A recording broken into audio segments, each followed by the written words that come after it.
monkey. Mm-hmm. I know he says something. You don't know about where you've been, Loca? Nope, I don't know that one. Are we living La Vida, Luca? Come on. I mean, that's where my Yeah. head's always at. Hey, look at Us? people are here. That's great. Where are you looking actually? In the public chat? In the public chat. Public That was chat. me and Sarad from earlier. Oh, But- it does say 2:31. I was not paying attention to the time. But you know what? Is it Let's just- erotic? Is that the username? Sarad, yeah. But I don't know what the Sarad. DC is for, but maybe it's part of her name. Sarad DC. Oh, I thought like isn't there like a erotic in Oh, Roderick? Or it's Dust- Roddy yeah, the Dust- Ruin. it's Roddy or the whatever Ruin, his yeah. name- Nice call. Okay, I'm just making sure that I can see the chat and it looks fine here. But yeah, so far so good. But I'm going to pop it out and close it. And then I'm going to do the thing because, we do the thing. If you're here, announce yourselves. Me. Oh, not me. Actually, sorry. Should have done this before, but here's I'm gonna update the background right now. While we're on the live stream, hi everybody. Hello.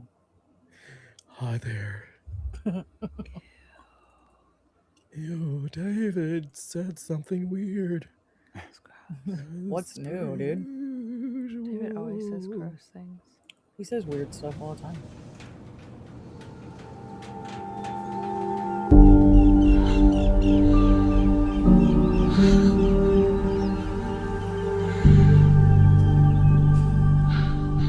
We are Squawking Dead, a podcast pulverizing programs beyond the Walking Dead universe. Sometimes we give you news, sometimes we make you laugh. Most times we go deep. I am your host, David Cameo, and I'm here with the following. You're so weird. He threw you for a loop on that one. He did. I'm like, wait, are you gonna say it? Me. I just I'll have say to it.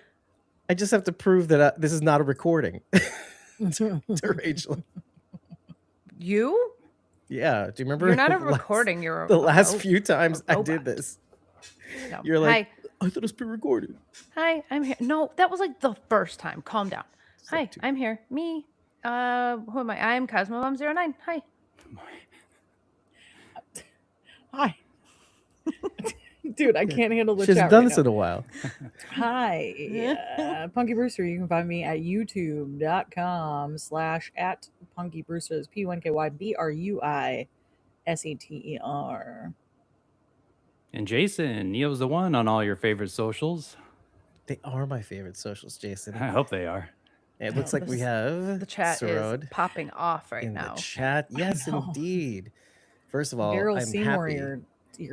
you're giving me, you're like tickling me, I Yeah, love right. it. Okay, so Daryl Seymour, I think wasn't he on which? It was the House of the Dragon stream. Yeah, right? Yeah. So Yeah. howdy, partner. Wait, right? Today's Friday? Yeah, because that was Monday. Yes. Yeah. Well, speaking of things we do, aside from House of the Dragon, which we just did our season 3 finale discussion on last Monday, which I still haven't even touched in terms of the edit, which I will hopefully get to this weekend. Today we're here to talk to you about Silo's 7th episode of its 3rd season, titled, I forgot the name. Radio. Yeah, how does the title? We'll get to that in just a second. No, we'll just get to it now. Yeah, why? I don't know. Why are we waiting? Ray just is so excited to talk about this episode for some reason. am. Whatever, I am why? so What makes excited. this episode It so was a special? good Manish episode. It Sana. was so good. It was a such a really good good episode. It was so jammed mean- packed with goodness It's and all right. goodies. Shut up. I'm You kidding. can't even. Of course, it's great. Shut up. You loved it. I did. We couldn't help. We couldn't help but I know. talk about it in the Discord. So let's talk about the chat. Apparently, because there's no self-control. None whatsoever. Oh, Let's this is go gonna with- be bad. I might have to close this out. Yeah, maybe. let's go to Sarode first of all, because she says, Ep's another good one, y'all. And yes, I Yes. agree. Yep. And that was from way earlier today, by the way. Daryl Seymour says, Daniel and Helen will be banging very soon. That was not on my mind today. I was more thinking about Anna and Charlotte, but it's a bigger Mhm. conversation. She Well, says she's there's here. double Yay. bang, you know. Yeah, well, you know, Here. that's all I can say. Sims needs Roll to just give call. his wife a good smickety smack. I said the smickety. He said the smack. Lucas and Kennedy are so dead. Obviously, they're not alive. They're 100% dead. Absolutely, they're not alive at all. At all. Well, Wow. At all. At Wow. all. I will say Oh, this much, Daryl. okay. You are in my head today, and I appreciate you so much. Let's go to the title, though. First, as is tradition, how does radio, how does the word radio play into what we saw this episode? Oh, Bridget, why don't you go first? Because Me. I feel like we haven't heard from you in too long. For Me some reason. first, Dave. Do you remember? In the Gimme Gimmes? I've got a big fat effing bone to pick with you, my darling. Yeah, do you remember that? Yeah. Radio by Alkaline Trio. Okay. Anyway, Yeah. so Oh, good. okay. So You kind of good. went, I said me first in the Gimme Gimmes, and then you No. went to, it threw me off a Alkaline little bit. Trio. Yeah, So it got good. me. It got me. So good. Radio. Well, obviously, there's a radio in this. What? Numerous, even. Radios. Actually, it should be plural. Speaking of radio, I have to silence my Should phone, be. which has not gone off, but I just calling myself out anyway. So Martha is the dispatch on the radio. Yes. Okay, what else radio wise? Trying to think of anything else relating to radio, and it's really difficult.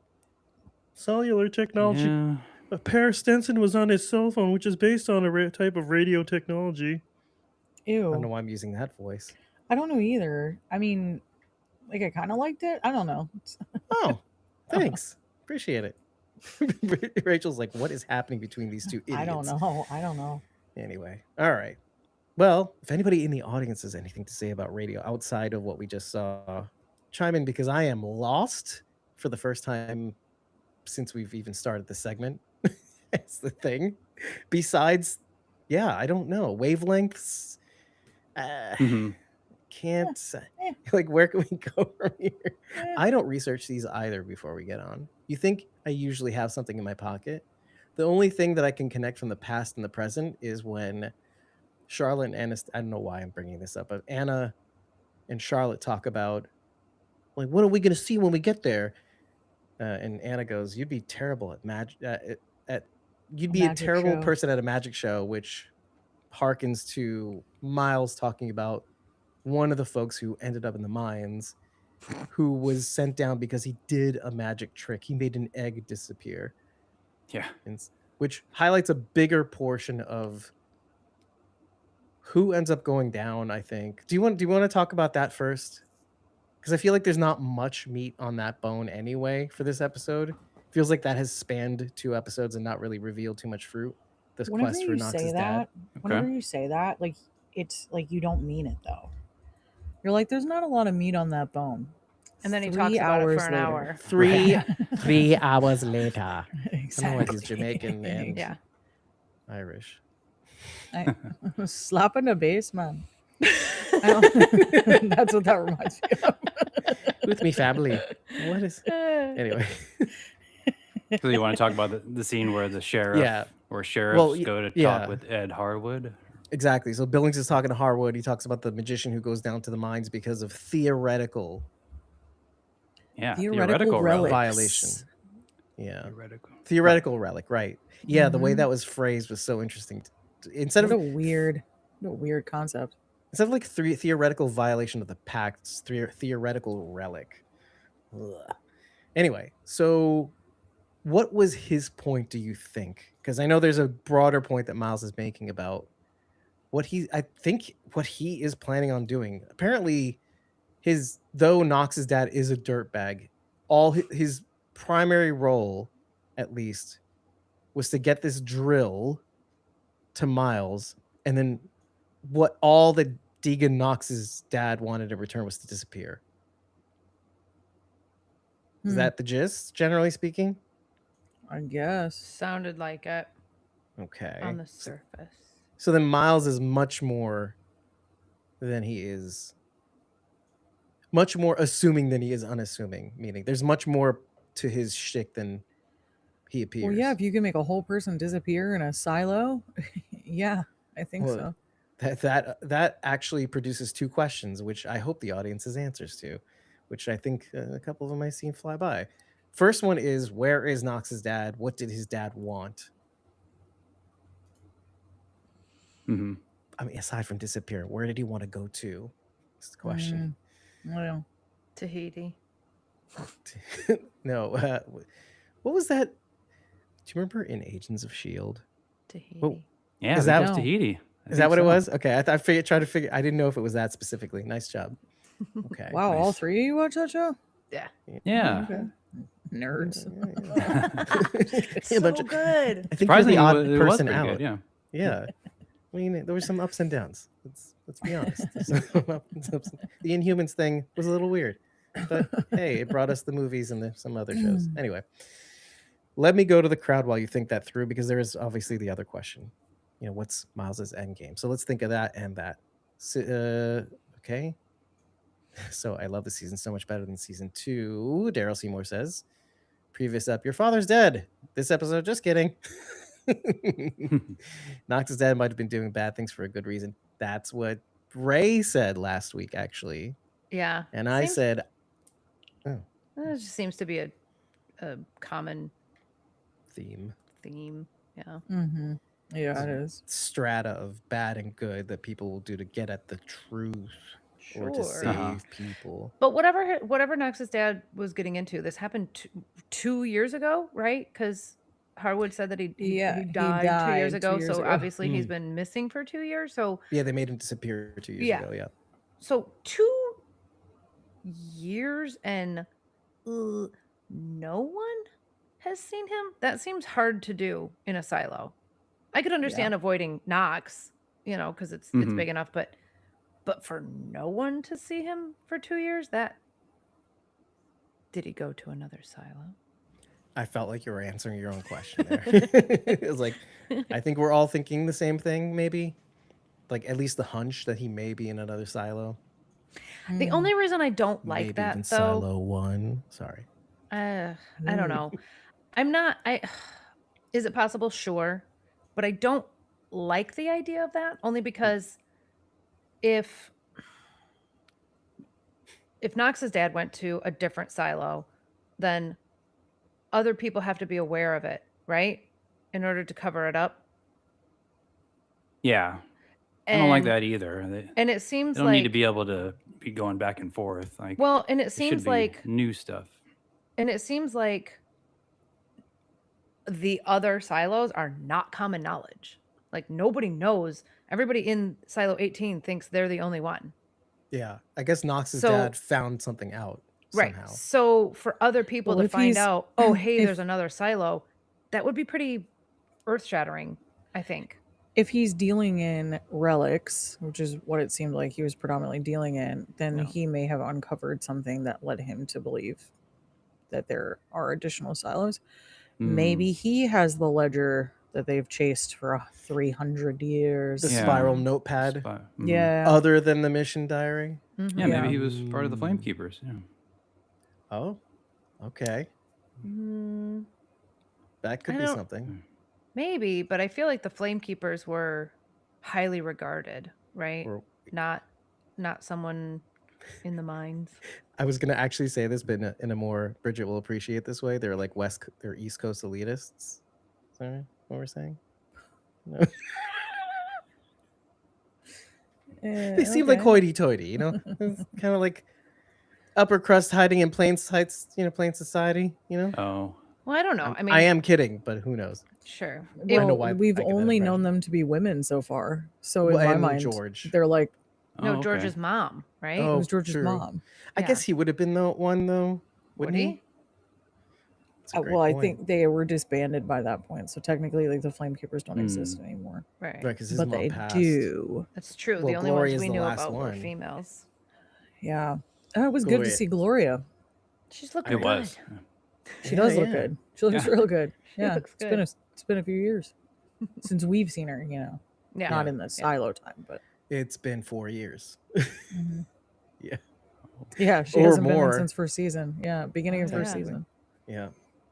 All right. Well, there's the other question then, right? Okay. Well, did we close the book on where Knox's dad could be? No. I think it's safe to assume that he's in another silo, I don't know which if is why that's Knox is safe looking to for the. assume. Allow me to play devil's advocate, if you will. Okay, I'm not opposed to the other silo theory. It's fine. He may be. He could. I mean, cool if he is. But if Seems basic. you are from a bottom level and you go up to a top level, no one would really know who you were. Because as we know, there's not a lot of like inner level traveling because I see what you're saying. Yeah. do you know what I mean? Mm-hmm. So like if he went from, level 144 to level 30, maybe nobody knows him up there. Sure. Yeah. Just saying. To like another job. I don't know. Yeah. See, that's the other Sure. problem is Yeah, that maybe. someone might see you, not know who you are, ask for your papers, your papers, and then what your job is and all that stuff. Yeah, and you've got fake documents. Fake documents exist. Sure. I guess so. Maybe he sprays Forghetti on people and they just forget about Maybe him. he's living under another name. Maybe He's someone somebody we died and know. he's Oh, like yeah. taking over their Well, identity. who is the guy that died? Knox was pretty adamant about getting the name Finding of the that guy. person. Right, the guy who So actually died. maybe that's He who he's Wait. replacing. assumed his identity. Yes, that's exactly what I was Yeah. thinking. Yeah. But then again, okay, you're assuming the identity of somebody who's actually confirmed dead. So how does that make sense? Also, I was But thinking how that many earlier. people know he's dead? They think Knox's dad is dead. He Oh, was the one right. confirmed You're dead. right. You're right. Thank you. Good point. Now we have to find out who that guy is. Not Yes. not going to say undoubtedly we'll find out in the next episode because I took the recap did one thing that I love, and it showed us two things that didn't come up at all in this episode. One of which, the Glenda Harwood is in two places. We have not made any headway. I know. I really want to. No. In as much as it helps Miles figure out, oh, I guess they do still have the cameras operational, even though I probably already knew that, but I just wanted to confirm that in your face, Billings. Meaning he thinks Billings is behind the camera still being operational. Anyway, the second thing is we have made no traction into the light bulbs theft. True. So it's interesting. But these are threads that we want to keep up and They available. don't want you to forget. You don't exactly. remember. Even though it comes up not at all in this episode. It shows up in the recap, not at all in the episode. Okay, anyway. Well, it plays into why Orla Kent died. And because Billings is still following through on the investigation, I think that's why it's applicable. Right. Orla and Glenda and the interviewing Harwood are all part of the same storyline. Well, yeah, of course. But it just occurred to me, Glenda, and there was the huge, first of all, the colors and the key art. There's a huge allusion to the Wizard of Oz and who was Glenda in the Wizard of Oz, but the Good Witch. Oh, really? I think, greenish right? or Glenda the Good Witch, wasn't it? Glinda, yeah. Glinda. It was Glinda, not Glenda, David. Okay, Close. Fine. Close. No cigar, Very though. close. Sorry, you're off by a vowel. Fine. Then the other question is, let me read the chat. The other question really was then, what was the other question? Miles' endgame. Mm-hmm. Again, there's not much meat on the bone, but I was just wondering what you guys are thinking. It's because he's obviously planning something bigger, but what is that bigger thing? know. And maybe that's a season 4 thing. I know. I feel like it's easy for us to be like, oh, well, he's just defending his daughter, right? The job that she was put up for got taken away from her, and he's just mad for his daughter. But it's more than that. It's so much more than that. Yeah, it sounds like, okay, if we're to tie in the theft of the bulbs to whatever Miles is doing, is it safe to assume that maybe Miles has this idea that if I drill hard enough, sounds really bad, because that's what he wanted from Knox's dad, is this special drill. Mm-hmm. if I drill hard enough and get to it in time, I don't care if the safeguard is enacted. I don't care. I took enough bulbs to get me and whoever is willing to come with me to come to another silo, let's say, maybe even okay. silo 17. And I have enough bulbs to get that place going. We're all from the mines and from various places in the silo. And I think maybe the illusion, okay, I'm drawing something now. I think maybe the illusion he makes about the theoretical relic and people like that is that these people think outside the box. They don't think, they don't play within the framework of the silo. They're like Juliette. They ask the right questions. They think of creative things to keep people moving and motivated. And that's why that guy was sent. He wasn't sent to the mines. That magician wasn't sent to the mines because of theoretical relics. He's saying basically, for anybody who thinks, let's even go further. For anybody that the computer thinks and monitors is thinking outside the box and is a threat to the silo, send them to the mines. We'll create some geo disturbance that ends their life so that they can die undercover, right? Because people who think outside the box are prone to uncover things, which makes me wonder why. Honestly, wait a minute. Hold on a second. Give me a second, because we wondered, because it doesn't make sense. It doesn't make sense that Lucas Cal survived the mines. And now I'm thinking, who would help him besides Miles, let's say Harwood? Or I would say Deegan Knox, but sorry, Knox's dad, but he is gone. He assumed somebody else's name, and that's it. So that makes sense to me, because nobody ever survives the mines for any reason. I think Miles maybe struck a deal with Lucas to kind of keep him alive. Okay. You're obviously Shadow of IT. He obviously would have information that he would want to know if he wanted to go to another silo. Just thinking out loud here. It always bothered me that why he, of all people, isn't particularly adept physically. How could he survive? He Hmm?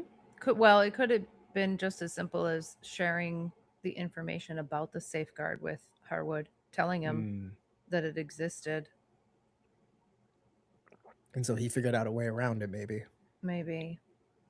Which could be a way for the kids to come back if. But it doesn't explain what he was doing 2 years ago, because this is only recent. Sure. Cut with Lucas. Well, he got the drill. Maybe he's just biding his time. Maybe this is just one of those inch by inch scenarios. I don't know. Yeah. There's still There's a lot so of far question marks all around him, which and to be honest, I'm okay with, because although interesting, this was not my favorite part of the episode. It's like, can we? This is Rachel right now, which happens sometimes. Can we just talk about something else? I don't want to think about this. It was good. It was intriguing. It was like, ooh, okay. And I love the little sass that Billings was throwing at him. He's like, "Oh, did you respect Holston? Because he thought you were a dumbass. He thought you were 7 times a dirtbag. I know. And 2 times a lady." Anyway. Also, I loved the throwback to Holston, because we just like it's, it's kind of woven throughout the series, but it's like nice to remember back to. It's like where the story kind of began. So having Gloria in this episode, and the mentioning of the Flamekeepers, and the mentioning of George, and it's just been it's been nice this season to kind of go back to the origin of some of it. Yeah. Well, kind of remind us why we're here to begin with. Well, and down to the holding cell with that little tiny window. Tiny. It's relatively. But it's not as big as the cafeteria.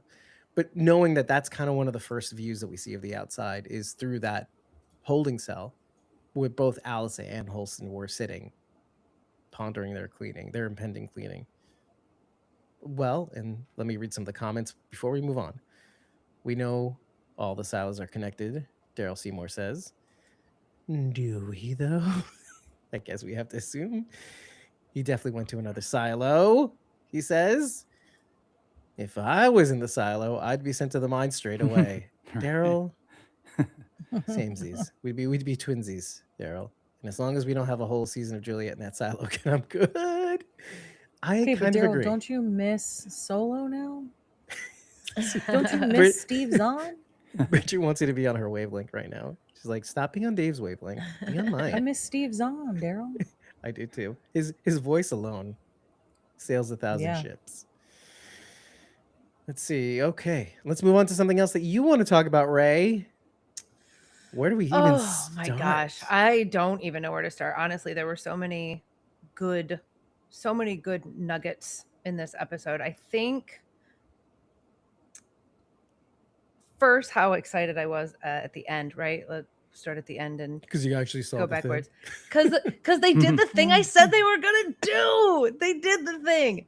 They did the thing, and I was very Describe the thing excited. that you loved so much. I about was that very moment. excited, and I threw both Yeah. my arms up in the air like this, and I said, "Go!" Because they were up in the helicopter, and they did the aerial view, and we saw all the silos that Little were spider being drill. Yeah, we saw the Yeah. silos where they were being made, and it was awesome. Not where we thought it was going to be, but that's okay. I still got that aerial view, and I'm like, Well, who was the one who called to Georgia? I think it was you, wasn't it? Really? You were Someone the only one called that was there. Atlanta? Actually, no, that might have been Sarad in the thread post. I remember somebody mentioned a lot of land in Georgia, but now I don't remember who or why we Wow. were talking about it. Well, I think it was Sarad who said that between the book, the tourism book, and Mm. the senator being from Georgia, and et cetera, and this congressman, it just seems to be a heavy Georgia play. And Mhm. Oh, that makes Okay. sense. obviously, Yeah. this is being Yeah. filmed in Georgia, if I'm not mistaken. Okay. Oh, It's kind of a Okay. big thing. Yeah. And by the way, But it was it's just for Sarad, I think, because we had mentioned it in the last season, but this series is in partnership with AMC Studios, so there's some Oh. connective tissue there. It's kind of a thing you kind of forget about after a while, but then you see the AMC Studios I didn't know at the that. end. oh, okay. It's kind of cool. I didn't think so. I didn't know that either because it's on Apple TV, I know, but which is confusing. Okay. there you go. Okay. Cool. Cool. Okay, Cool. so So that was exciting. so not I was- Turkmenistan, No, not. although it looks like Turkmenistan Oh. when Kennedy and Kyle go out. It's like there's nothing. There's nothing.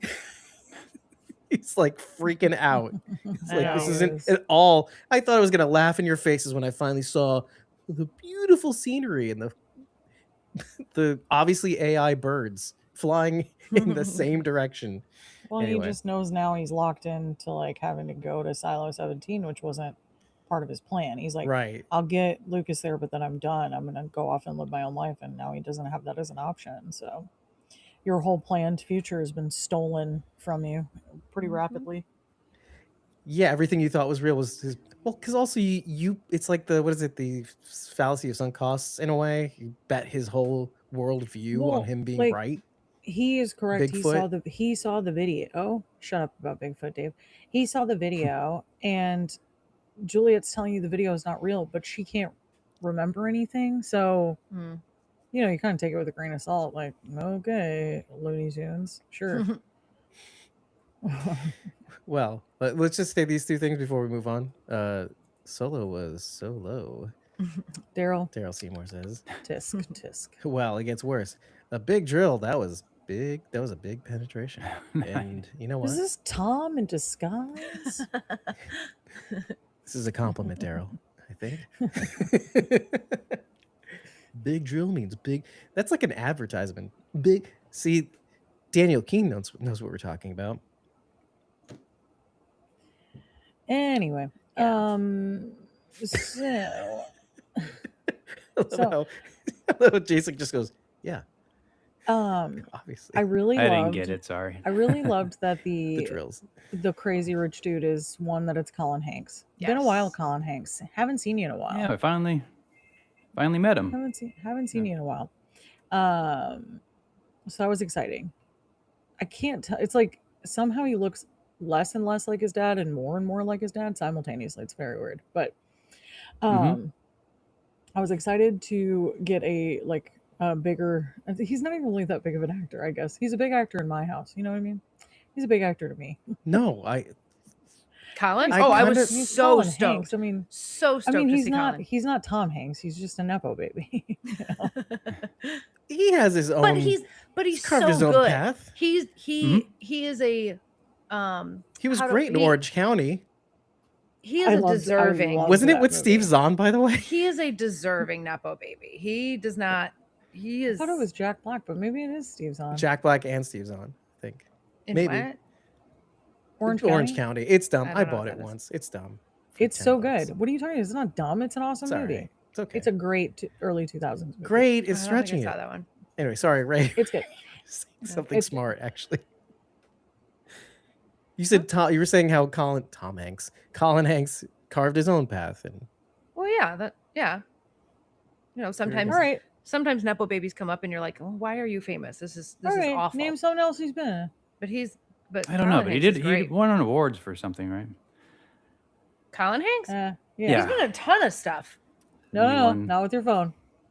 Oh, No. I I know, have- without the I have phone, to, I can't I have name to anything. use my phone for No, everything. no. Are you kidding? I can't remember No. I can't remember my own name without my phone. Well, he was in a TV show called Life in Pieces. That is Okay. grade A, good stuff. Silas and Okay. I just watched him in something recently, like in the past month. We watched Movie or TV show? movie. Movie. Okay. A interesting. movie. Hmm. well, If I could use my phone, I could tell you what it was. But Daryl Seymour I says, can't remember anything off the top of my head. Nothing. I love Colin Friend of Hanks the and a family. friend of the family. Friend of the family. I've never Okay. seen that. Well, obviously he's in Stylo. He's last- funny too. Last few things he was in Lucky Strike. These are actor in a film.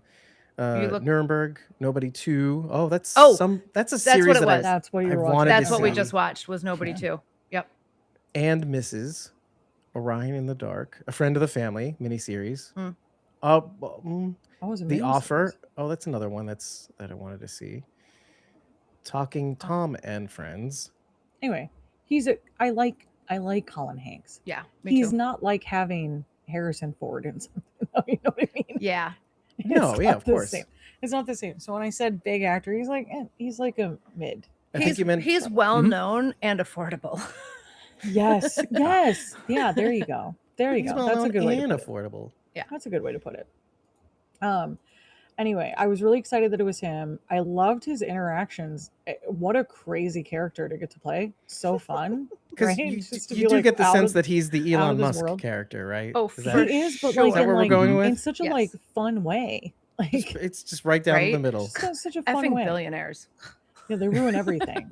Yeah. They ruin like- everything. I like the created a unicorn, billionaires but that is guy like wanted a to hunt it, so like forget it. I scrapped the whole thing. Right. Exactly. It's just very funny.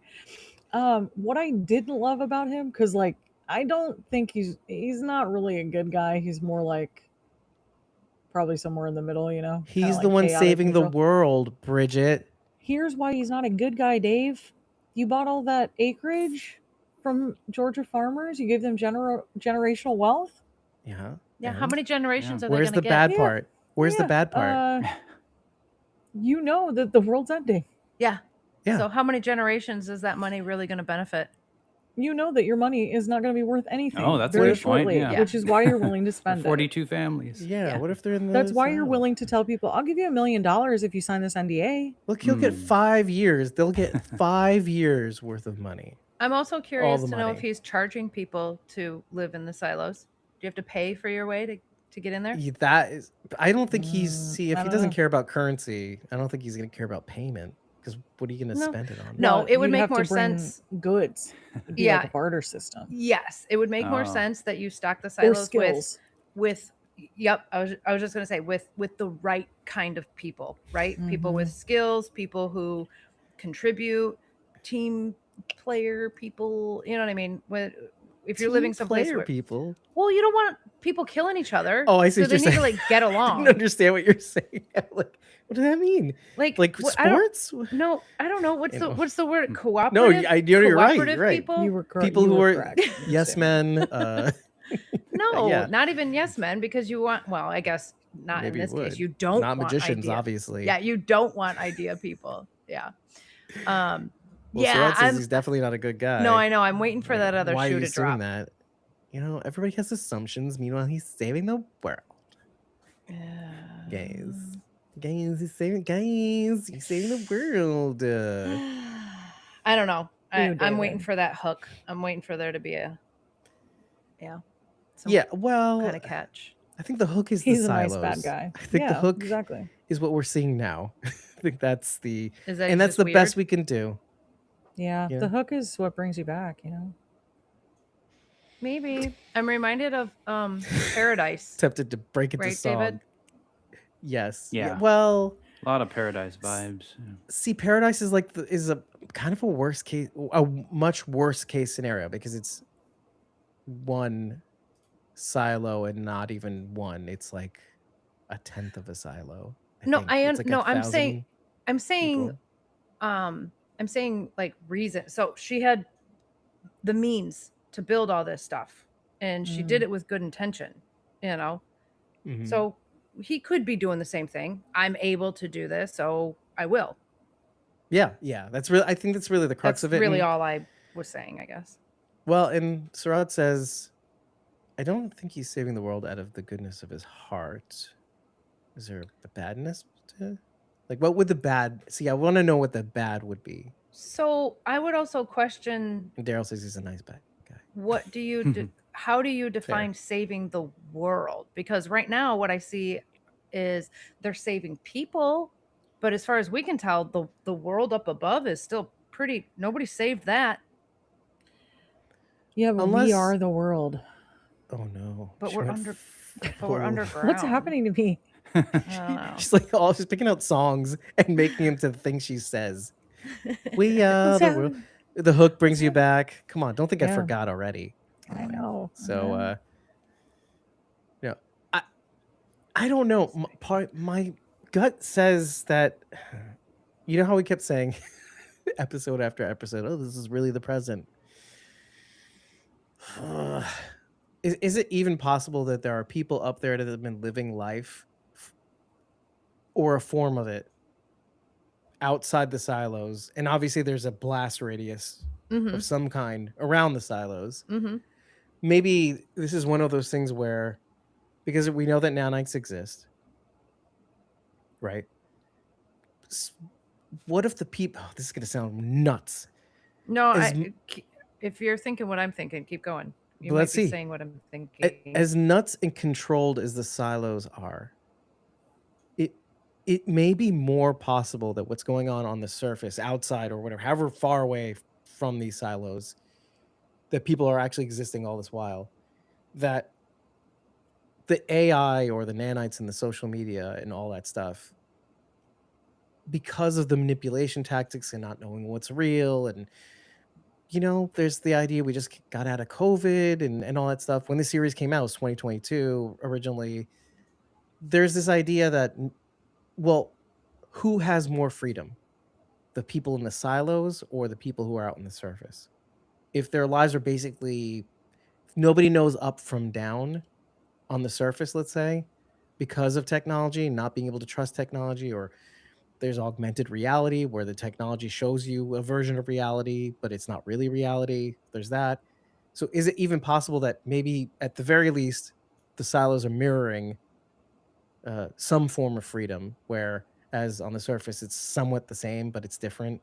Like in both scenarios, there's no freedom, but at least in the silos, there's freedom without the AI and the technology and the nanites. Whereas on the surface, there's the illusion of freedom, but there really isn't freedom. You don't know what's happening. You don't know what you think. As far as you know, everything is great, but meanwhile, it's not great. There's a stretch. It could be. Could be.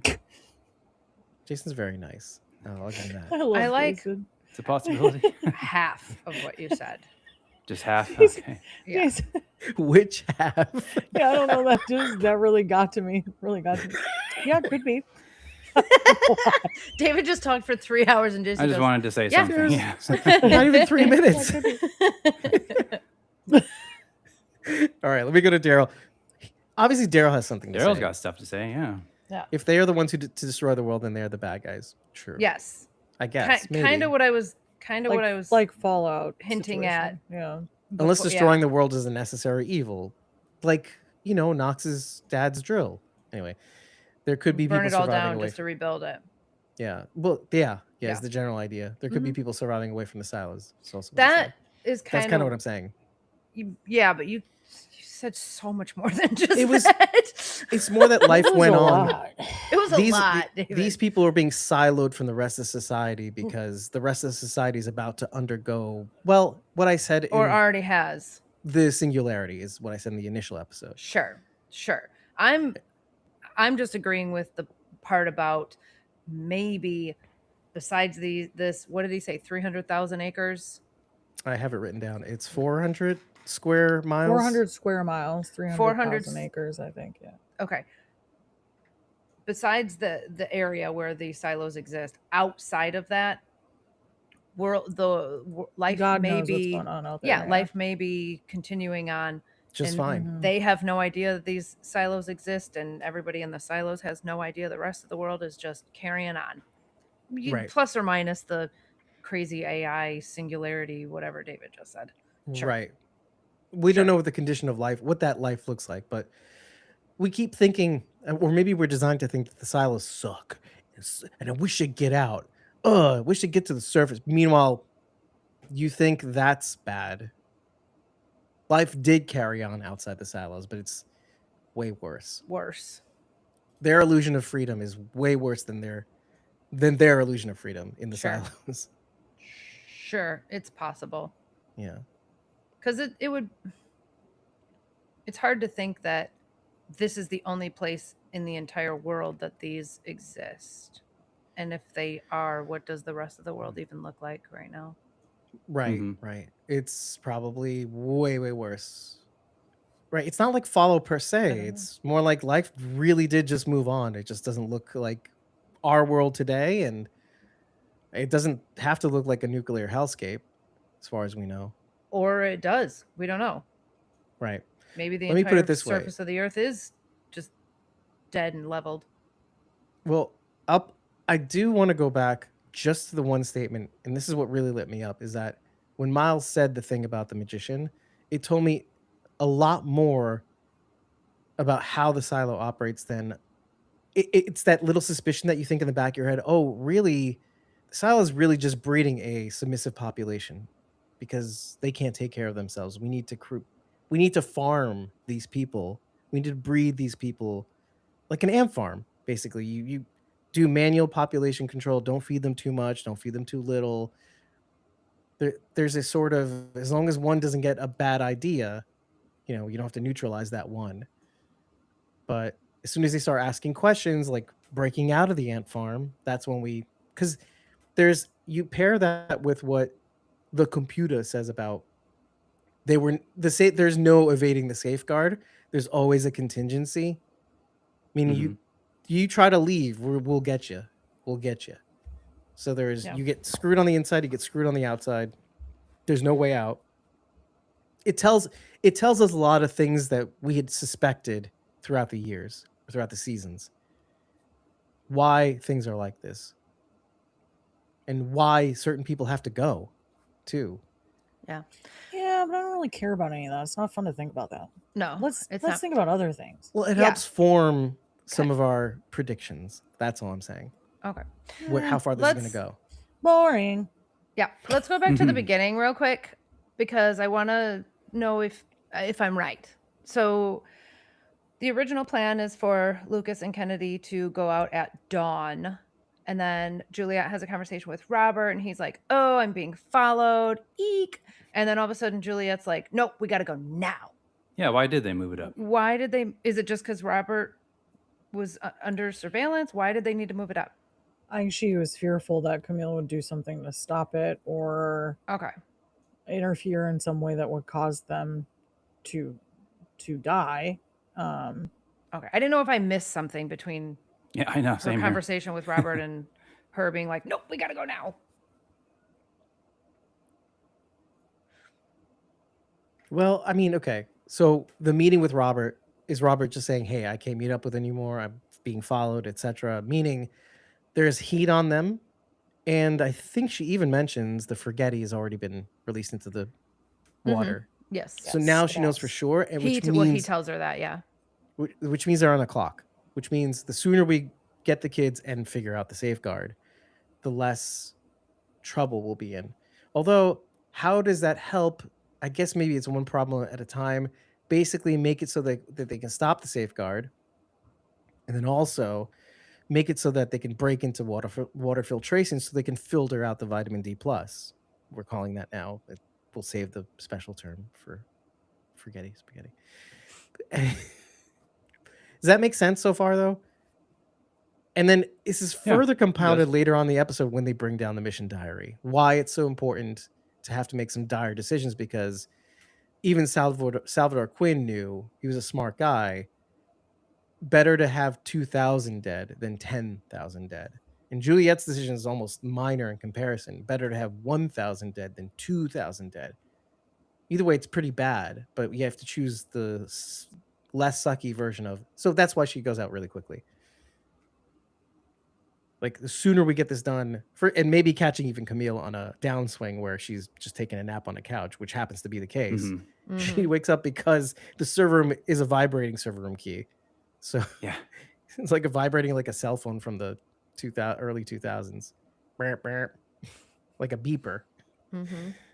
So I thought that was interesting. Because we heard it vibrate before?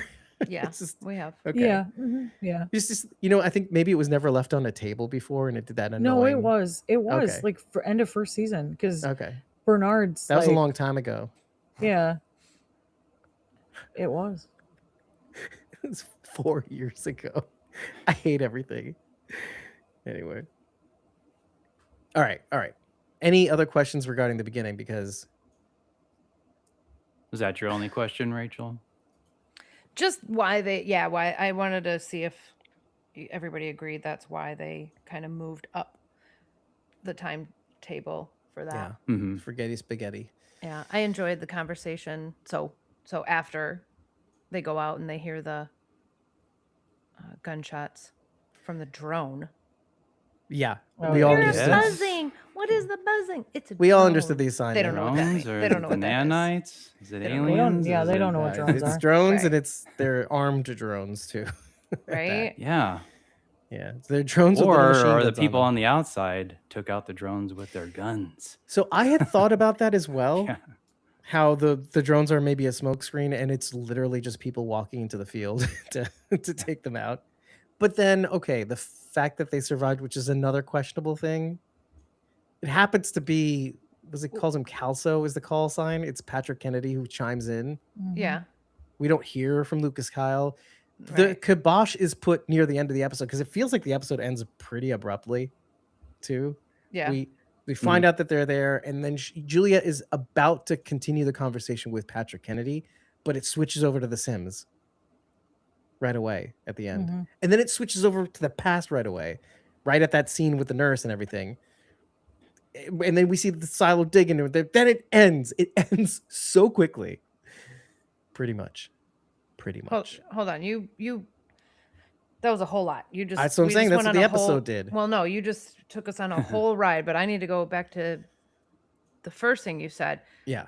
Well, The drones are a smoke screen and there's people walking around with guns. It's more of a. I'll let Jason take credit for that one. I don't The know. buzzing is the drones, right? But it could be Sure. people with machine guns too. We don't know. We didn't see it. We're making assumptions based on Yeah. our Or senses. I was saying the survivors, the people out there, might have shot down the drones. Who? Like, I don't know. Like the That's survivors we Oh. were talking about. Maybe people survived outside the silo, like we were talking about earlier. Okay. because maybe there's a So these contingent people- of folks. who These have people would have survived. to be working with the computer, right? The No, I'm computer saying they're would have working to be- against the computer. They took out the drones Yeah. to save Lucas Ken- and Patrick. Mhm. How did they know they were going out? Yeah. They heard I on the know. radio. They heard the dispatch on the radio. Martha, how about that? Okay. Yeah, because there's Radio, static yeah. channels. It's not variable. Whoa, All right. my computer did something. Who knows? Okay. I mean, it's easy Hmm. to think it was just drones with guns, but maybe the Nothing guns is are simple. from something Nothing else. is Jason's simple on in this fire. I show. know, right? Jason's Yeah. on freaking fire. I love it. Because Hmm. because it makes you think, oh, what happened? Oh. I'm not against it, but I do have follow-up questions. Well, let me go to Because also, okay. no matter who's carrying the guns, whether it's people, whether it's drones, obviously Kennedy got away, and I'm gonna At assume least. I'm gonna assume Well- Lucas did. Well, Well, he says like we had a what was his exact words? We He had said a situation. He said He said we've reached level 17. There's a we in there, right? Right. Yeah. Here is what I'm gonna say about that. Okay. And I Daryl love when she Seymour does this. agrees with me. I don't love this because I would like Kennedy and Kyle to be alive because one, Sure. Avi Nash, need I say more? Mm-hmm. But Patrick I want Kennedy. them to be alive. Mm-hmm. Yeah, he's got good hair, you know. I'm into it. Anyway, I want them to be alive, but my fear is that convenient timing.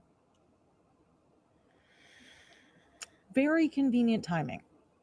You're about to blow judicial to take care of this safeguard, and that's when Kennedy appears on the radio, and he remembers his call name. That's good what point. That's what I was thinking when Daryl Seymour said that in the chat. I was like, Oh. is this one of those things where you can't beat the safeguard because the safeguard is AI? Yeah, And if- like you're not using intense code, guys. We're at level 17. The They're so two smart. big dogs, like it's pretty easy to crack what you're doing, you know? We While gotta we- speak in code, guys, so Gotta put nobody it will down understand what we're slow. saying. While we're here, So- fun fact, at least Kennedy's call sign is actually very funny because is it Caldo? Is that his name? Calso. Yeah, Calso. Calso. Calso. Calso is the root of Calso is Italian, and it means hot, but in the context of calm. And even Juliette says, calm down, Patrick.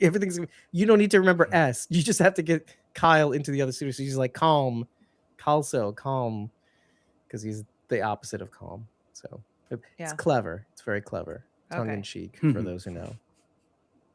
So let me go through some of the comments actually. So Yeah.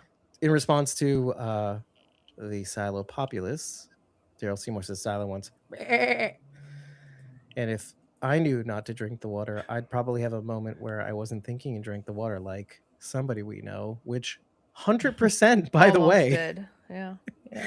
Bernard has a very sexy gruff voice. Sometimes when he's whispering, it's kind of like, oh, whisper to me more, It's more Daddy strange Robbins. than anything else. But I'm not gonna say what. Yeah. Wait, what were you gonna say? No? Okay, cool. Surratt says, the fact that they didn't show them when Kennedy was on the radio makes me think it wasn't him. It sounded like Kennedy, but he also sounded off, question mark. Yeah, that's sort of what I was thinking Like too. the AI could have imitated his voice. Sort of where I'm thinking, yeah. And Daryl Seymour says also, if Lucas and Kennedy are dead, then I'm the Pope. Daryl, Well, are you hello, Tom? Why Your are you being Holiness. contrarian against me? What's happening? She's here? she's just flat out calling you Tom, Daryl Seymour. Are you So- Tom? It's a friend of ours. Well, I mean, Your Holiness. So, and Surratt says it's very convenient. You know what? I'm gonna go out on a limb and say that it's actually them and they're actually alive. And I love Jason's additional idea that it is maybe a faction on the surface that has broken out maybe. of the simulation. Not the simulation. Well, maybe, but the singularity vibes that are going on the surface, perhaps. Who knows? I'm falling in line, Jason. I would really like for them to be alive still. I really do. Me too. I'm just pointing out that it I- just came I at a think- really convenient time. Well, so we had- it's I think they concerning. have to be. I think they have to be alive because I agree. If This not- whole episode. because if they're even when we heard the shots, I'm like, I don't. They rolled under a dumpster. I don't know Really? what to tell you. I thought they were I wasn't dead. convinced at all. They're I all thought- under the dumpster. because their death would have given them information. So That's I how didn't- everyone cheats death. They just roll under a dumpster. Oh yeah, it's Georgia after all. Exactly. Dumpsters everywhere. They love their dumpsters in Atlanta. But I wasn't guess. convinced even when I heard the gunshots and everybody's crying and I'm like, dude, guys, they're fine. It's fine. They're fine. Yes. I don't know how, but they're Yeah, gonna be yeah. fine because they have to like Why? Why do they have to? So many people die. because that would just be the dumbest way for them to die. If they were gonna kill off Lucas Kyle, why wouldn't they have done it in the mines?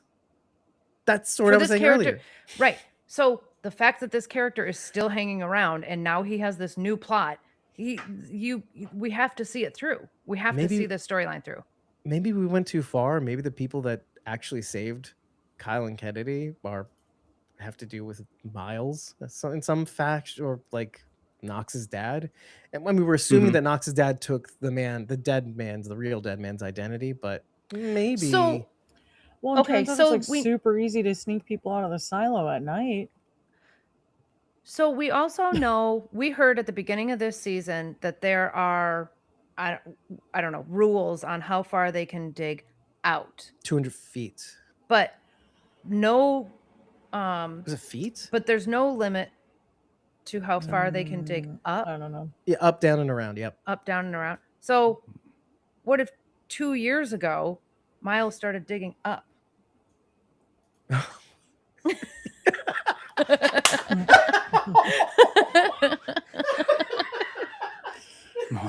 And he got to the surface. Dude. Oh my God. The way you said that a killed me. Shawshank Redemption. Yeah. And then they put a poster of I mean, the poster over it. Yeah. Bridget Yeah. Bardot. I forget who it was. Yeah. well, I mean, Oh my God, she killed Tim me. Robbins, so. Because Yeah, for the exactly. audio podcast, let me just add a little flavor to this. She goes, "What if Miles dug?" And she points up. And I for some reason that just set me off. I'm like, yeah, that actually kind of makes sense. And why are we dumb for not thinking of it sooner? Exactly. Also, would fit very nicely with my elevator theory. The Glenda, the Glenda yeah, thing? how Glenda was able to Sure. traverse so many floors in Sure. under 10 minutes. Sure. 56 to be precise. Thank 'Cause she you. would there's know a about- secret elevator. Because she Boom. would know about the tunnels, Cool. the diggy, the up tunnel. Hold on, Ray. Shh. What? Bridget's like, cool. As if it wasn't at all cool. What? An elevator? It'll be winners. Normal, Cool. normal. Yeah. I don't care about this disdain. What? It just sounds like cool. Let's talk about something else. I don't care about Glenda Harwood. Yeah, you get it now. You know what? I hope. You know what? I hope Glenda dies. It's just the new Orla. Anybody Hope with an she dies. LA at the end of their first name, I don't care I about. hope she dies, and I never care about it again. Both of them, both Glendas that we saw. I hope they're twins, and I hope they're both dead. Yep. True. And I hope Miles actually has an emotion about it. No, don't even care. Oh, don't even care. I hope he doesn't have any. I hope he just reaction. yells at Billings again. I don't know. Or let me read some comments then. Okay. It's the Grounders. It's the 100 reference.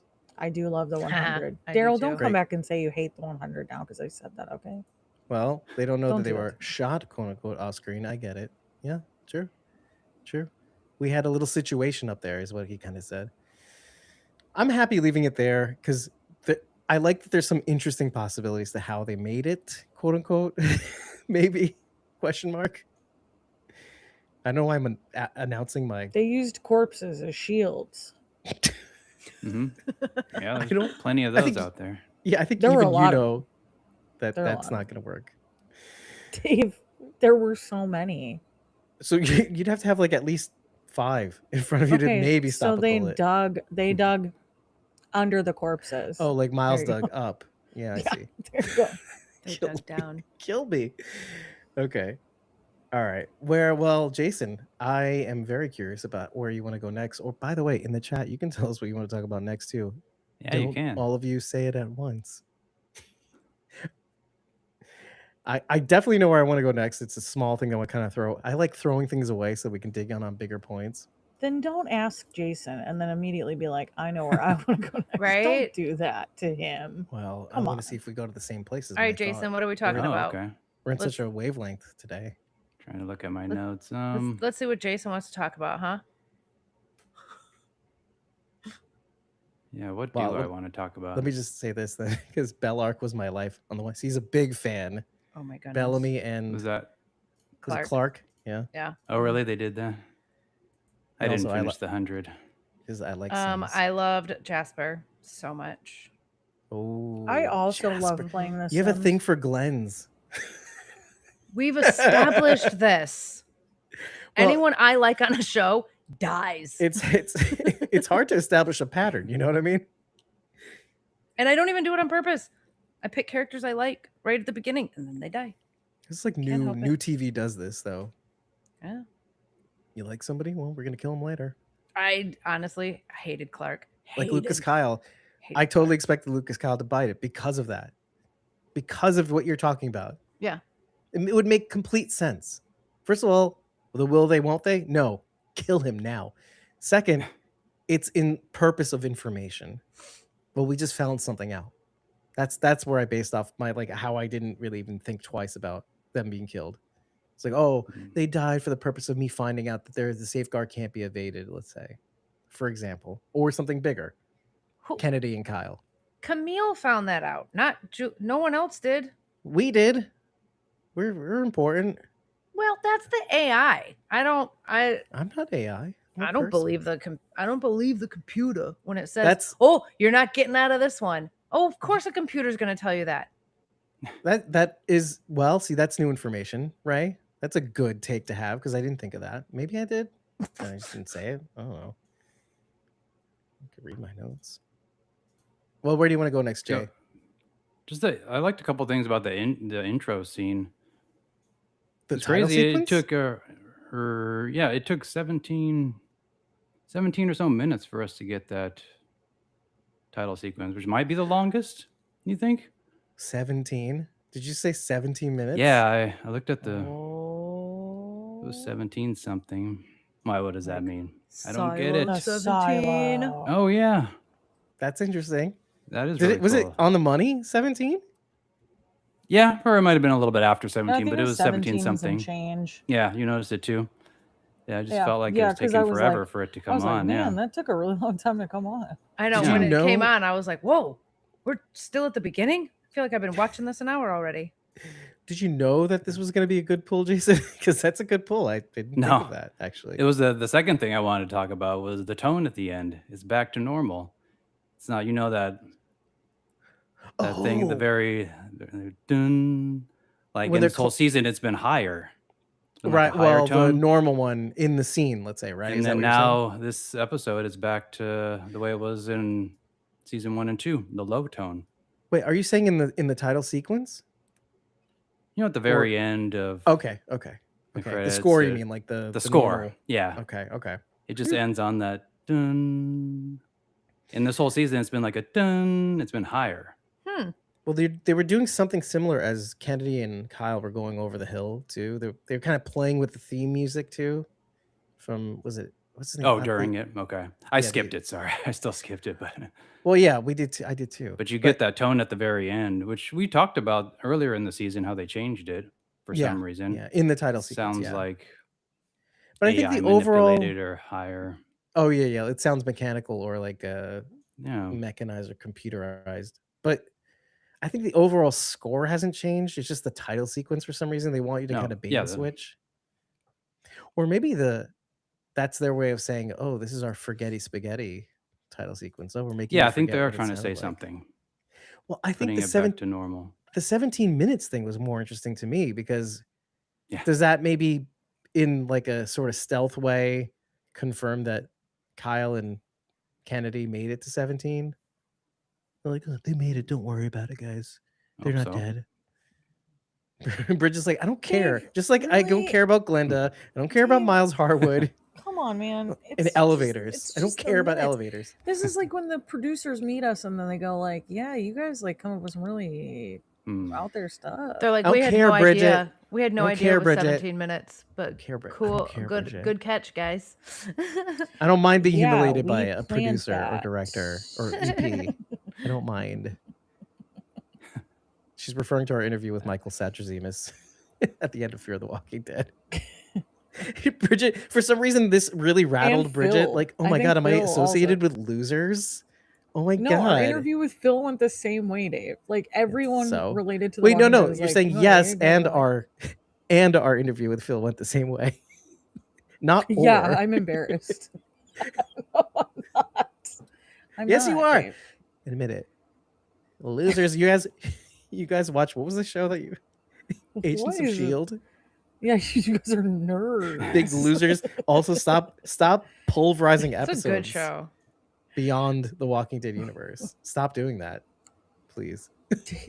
Yeah. Also, change your podcast. Also, change Yeah, the podcast stop. name. Yeah, why am I here then? Squawking what? Just stick to a name. Well, I mean, I have said that, but anyway, he's quoting literal things I've said, but it's fine. It's fine. It sounds like I hate this podcast and you. No, it's that you love this podcast so much, truthfully. I So do. I just want to throw that out there. I Anyway. do love it. Yeah, I do. I feel love like Rachel has something to say right now, other than watching this train wreck of Nope. what I is just wish I this? had some popcorn. it. Okay, I'm gonna read comments. All right, go ahead. Anyway. Yeah, go ahead. Daryl says Juliette was gonna sacrifice Sims after she told him to be careful, which is true and was interesting. I thought so too. This man condemned her to death in the first season, basically. And she's Sims? like, "Yeah, we're cool now." I We're think I tight heard now. you wanted to go out to clean, right? Oh yeah, yeah. He's like chasing her, basically saying, "You said you wanted to clean." Yeah, why are you running away? And Bernard catches up with them. He's like, yeah, that's what I That heard was too. terrifying. It was terrifying. And now he goes, yeah, I heard that too. Okay, I tried something. Yeah, It that's didn't really work. sexy. I'm sorry, it didn't work. Yeah, he does a good job with that voice. Who, However me? he does it. Not Tim, No, Tim. Tim Meadows. Tim Robbins. Tim Meadows. Not Tim Meadows. Meadows. Tim Meadows, Now I the want to see comedian. Bernard being played by Tim Oh my Meadows. god! Right. I would Tim love that actually. Meadows. That would be Robbins. fantastic. What am I doing down here? Like Tim Meadows. He's playing it Oh like my super Tim Meadows. God. Just really leaning into it. It's really I don't dark know how in I here. got here. That now, I can hear it in my head. It's great. now imagine him with burnt voice. I can't. No. It goes back to Tim Robbins. Anyway, Yeah. keep reading comments. Oh, we're not. Oh, you have to go. Sorry, I was just peeking. Sadiq was enough. I actually need Lucas to make it. Yeah. Same. Listen, Yep. your That lips, part right there. your lips to the AI's ears, because I honestly want the same thing, but I'm like Rachel when it comes to people I love on the show. It's like I prepare for the worst, but I hope for the best. Yeah. I'm like, literally, he's dead. That's it. He's dead. If I Well, swear it off, I don't have to be upset about kind it of later. broke us, you know. Yeah, Mhm. Sadiq destroyed the hell out of me. And on top of what the show was saying about his death, because they had to make it seem like he killed himself, which is something I've proven. Yeah. See? Doesn't it add I stank to it? I hate you. What are you talking about? Okay. He says it and he goes, yeah, like it was like really profound. Right? Ah, just blew We're your not mind, getting didn't I? into a Walking Dead No. conversation right now. All right. I Save think that it. voice who Camille talks to is human, Daryl Seymour You know what, says. Daryl? I said Yeah. the same thing. You know So whose Everybody voice else I has think said it the same is? thing, but I've Yeah. refuted it. You know I've whose said it. voice I think it is? It's Daniel Keene. It is Daniel's. It's not It's profound. Daniel's. I said it before any of you guys. It's true. You did. I said it first. You did. You Dave. were the first one here. And I was like, you know what? You're wrong, but that's fine. You did say exactly that. I'm pretty sure. I don't think that's how I said Find it. the clip. Although I wish I did. Roll that clip. You and your dumb elevators. Here, oh, What? whatever. I meant it. I thought it was cool. I don't think it's a Say it less interestingly, though. I just Well, yeah, I thought it was Cool. cool. I did. Viral. What? Cool. I don't. He wants me to like scream it from the rooftop. But you say it in a way that's like, cool, let's move on. It was cool, Dave. I think Daniel was in cryo sleep, Daryl Seymour says. I guess Stenson put him there. Possibly. Pear yeah. Stenson. What is with the names, by the way? Pear, Pear, P-E-R, yeah. I'm I'm Stenson. assuming it's Perry. I did think about that. Yeah. You blew his He's just mind. trying Just to then you just shorten pissed it. Dave No, off so much. No, Sounds no, cool. Bridget. It's like, the damn opposite it. way. It just makes me mad because then how do you explain CRN Kovich? That makes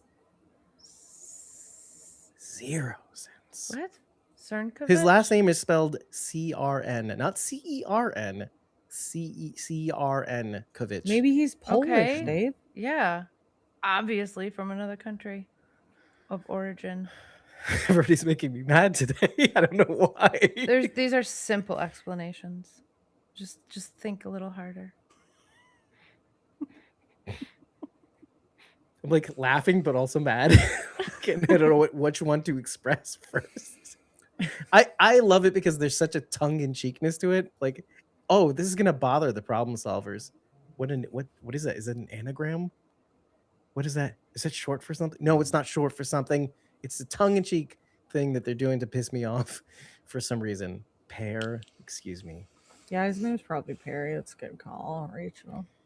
Mm-hmm. Cool. Cool. Yeah, very cool. Oh, best promotion on streamboo.org. Everybody go to streamboo. What is that? They always show .org. up for What us. does that mean? It's the It's bots. just- if you It's want the bots are promotions, coming. it's the Oh gosh, silos. it's Daniel Nanites. Keene. It's Yeah. Daniel Keene. Don't go to streamboo.org. What was .com It's a before? trick. It's a trick. Well, Daryl Seymour says, I think Daniel's in Silo 1. Yeah. So, Avi. Yeah. how cryo sleep? Yeah, Is this a cryo. foundation His situation for head, those who know? yeah. Listen, now that we know that Colin Hanks is just like insanely stupid, loaded, and can create unicorns, literally nothing is off the table. Like anything is Yeah, possible dude. now. Yeah, I feel Now, like that we've- was unicorns have entered the world. Yeah. We're done. well. Yep.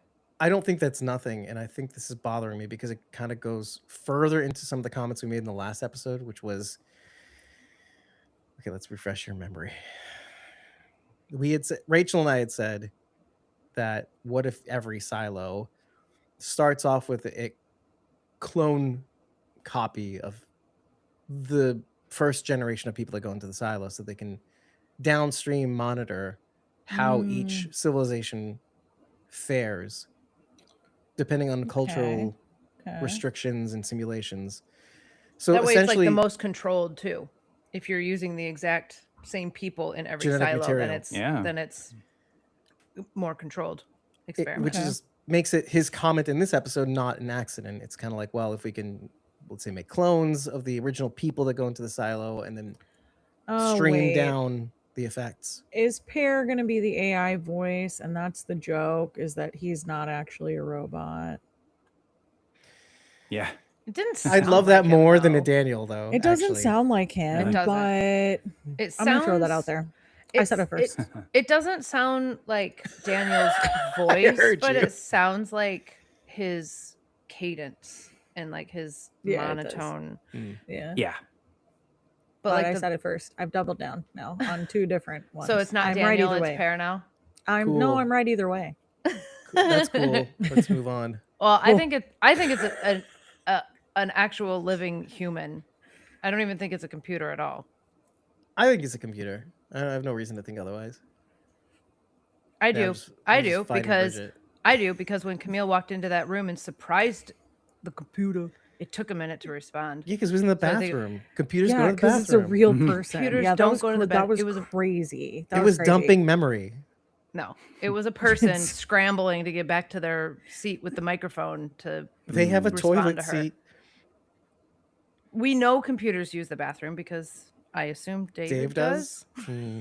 Mm. Droll. Yeah, that's an old joke. We all know you're a robot. Well, Daryl Seymour says, I wish they released season 4 earlier, but they got to make us wait. Well, hold on a second, Daryl Seymour, because season 4 is going to come pretty quickly because they filmed season 3 and 4 back to back. So Nice. I They wouldn't could be still surprised sit if it on it. came. I don't think they're going to sit on it at all. I think it's almost, might even be done for the most part. I'm just saying they could still sit on it until. Yeah, but Next like year. why? I wouldn't be surprised if they released it January, but I think I've heard rumblings that it's going to be closer to April, but still that's pretty quick in today's terms, even for 10 Yeah. episodes or whatever, at least in today's television. When I say today, I don't mean even just 5 years ago. We used to get like 24 episodes of a show. Right. Now it's like 10 and we have to wait 2 years. So Yeah, miss those days. had no idea the actor who plays Daniel was Australian. Well, and his sister is British. So all the Right. Australian actors are so hot. Just look at Bellark. True. Yeah. I saw, by the way, Larkin, what is Bellamy was played by, what's his name? Larkin, right? Am I wrong? Oh, I can't remember I the don't remember actor's the name. actor's So name. Yeah. I saw him in like a very limited series, Australian series. He is funny. For as serious as he was on The 100, it was such a funny I'll give it to you, Ray, because I think you'd appreciate it more. Bridget's like, funny show about death. Oh, Let's move on. should have led That with sounds that. like it's actually like It's right up your alley. right up my alley. What are you talking about? But because it's me, you'll be like, not interested. Yeah, I'm not watching that. I don't think that Daniel is attractive. Am I think he alone is. in Okay. this? I'm okay. You I are think not yes. alone. think I he don't is. think he's attractive. If There's I was into something dudes. about it. It's not like if I was in. All right, I'm He's gonna not- leave it there. Actually, He's not ugly, No, No, he's he's definitely not not ugly. ugly. but he's not. yeah. There's just maybe He's it's because no- He's no Knox. Is that what he's you're no gonna say? Patrick Kennedy. He's no Knox. No, Knox. No, I agree He's with no that too. Knox. Whoa, He's whoa, no whoa, whoa. Knox. He's no Patrick Kennedy, and he is no Hank. That's no for sure. Hank. Why is No, is Patrick Kennedy the blueprint here? I know. What am I doing wrong I'm in sorry, life? Does he not This is sound the like? Does he answer. not sound like the perfect man? He's into conspiracy theories. Like hard-working dude, Long hair, long great hair, beard. beard, luscious every- locks. Well, Yeah. I got the beard, but that's it. That's all I got going for me. Hair on my And face. the passion, his passion. Come on. He does have passion. Is passion. Mhm. Okay, I know they filmed season 4 already. They could have released it earlier. I think they're releasing it as quickly as possible. It's like Yes. humanly possible. Okay. Yeah, I knew. Okay, as soon as I heard the name, saw the name. Okay, they could have released it in January at least. Screw them. And Bob Morley played Bellamy. Yeah. Oh, Bob Morley. I did know Gotcha. that. Bob Thank Morley. you. Bob Morley. Okay. Wow, Daniel's objectively very attractive. Okay. I'm vibing with you, Daryl. Okay. I'm vibing with you. Well, like I said, he's not ugly. Not an ugly Yeah, guy. he's definitely not Right. ugly. Now, Jessica Henwick. Hubba hubba. All right, so let's go there now. Okay. Okay. Well, Okay. you said Jessica, and it made me think of Finley Brown. Jessica Let's- Brown Finley. Yeah. Okay, gotcha. Jessica and Jessica. Brown. Gotcha. Whatever. Let's get back on the plane and Okay. talk about what happened on the plane, because there was a whole lot of stuff going on. I don't just mean between Charlotte and what's her name? Anna? I don't Sherman. know. There's that going on. That's the There's one I mainly want to talk about. conversations. Sure, but there's also conversations between Helen and Not Stinson. not Stenson. I don't think we Mhm. know his name. I don't think he said Right. his name. the don't know. the helper. I'm just gonna call him the helper. Right, the driver, handler, I guess. Yeah. Yeah. He's the not a lawyer. The used not to a be lawyer, the not used- Stenson. He's just Yeah. not everything. And that's kind of how he described himself too. I just had a dumb theory and I'm not going to say it out loud, but I'll say this. He sounds a lot like Knox's dad but only in the sense where he went from being something to nothing. Knox's dad was something, but he worked really hard to be somebody else in the end of the day. He traded in a drill to be a whole other person for what purpose we don't know. That's our theory. We don't know what he's That's doing. Knox's assumption at the very least. So when he's looking for his dad, he's looking for the guy he traded lives with, basically. So I don't know. But Stenson's the same way. He was somebody. He failed at his security firm. He down to being Thurman's driver. Thurman probably seeing value in him and elevating him to a certain status where he became sort of what Thurman is to actual Stenson, Pear Stenson. Thurman saw something in Pear Stenson and decided, hey, this is the way to go if something is happening currently. Anyway, I don't know. I saw a parallel. Maybe. Well, I'm so Yeah. happy for you that you saw it. Anyway, so yeah, Helen's talking to not Stenson. Yeah. She's like, elevator, wrap it up. Well, and he commended her for what she did because they bugged the car. Right, That because was they cool, heard the yeah. whole conversation. Hmm. I mean, obviously. Somebody else knows now that you took her for the team. Do you think that? Although, Oh, good. I gotta wonder, how did they bug it? Yeah. At what Well, point? there's probably hands free in the car. Because that was And I this think random car that was like stolen, maybe ish, whatever Well, he he got like it from. paid for Right. it with cash from Joe Yeah. Schmo's car, whatever. the lamp Mhm. So he like for the he went to advertising. great lengths to. Track their movements with the AI, probably. Yeah, I suppose if he could hack in and take control of the car, it wouldn't be hard to just, I don't know, turn the speakers into a microphone. I don't know. I'm not tech savvy enough for that. Yeah, it's all digital. That's why they used radio in the airplanes. Non-digital encrypted communication, or encrypted or not, it's digital. It's like cellular, digital, whatever. If it's radio, it's a whole other story. There's no digital transfer of data. It's all analog. Yeah. So Radio. yeah, nice, actually. Okay, nice. Okay. Yeah. As far, man, I'm stuck. But I do like that. Okay. I remember what I was going to say. There was something clever about not Stenson owning up to something he had said earlier about her character. Like, you made up a source, and et cetera, et cetera.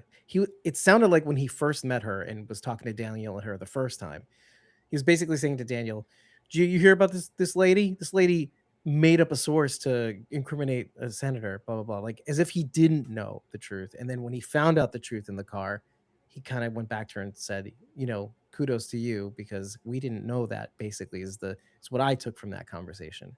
Yeah. Yeah. Which I think tells me something else, maybe in relation to the silo itself, is how we assume that it knows everything, when maybe it doesn't. It's not always going to be able to know everything. Just like it didn't know, or the nanites, I'm going to call them nanites for now, in the past, the nanites didn't know about Jessica. Oh my God, I'm doing the Rachel thing. Helen's misgiving. Like, she actually was protecting the source, not making one up. She said that she made it up to protect her source. Yeah.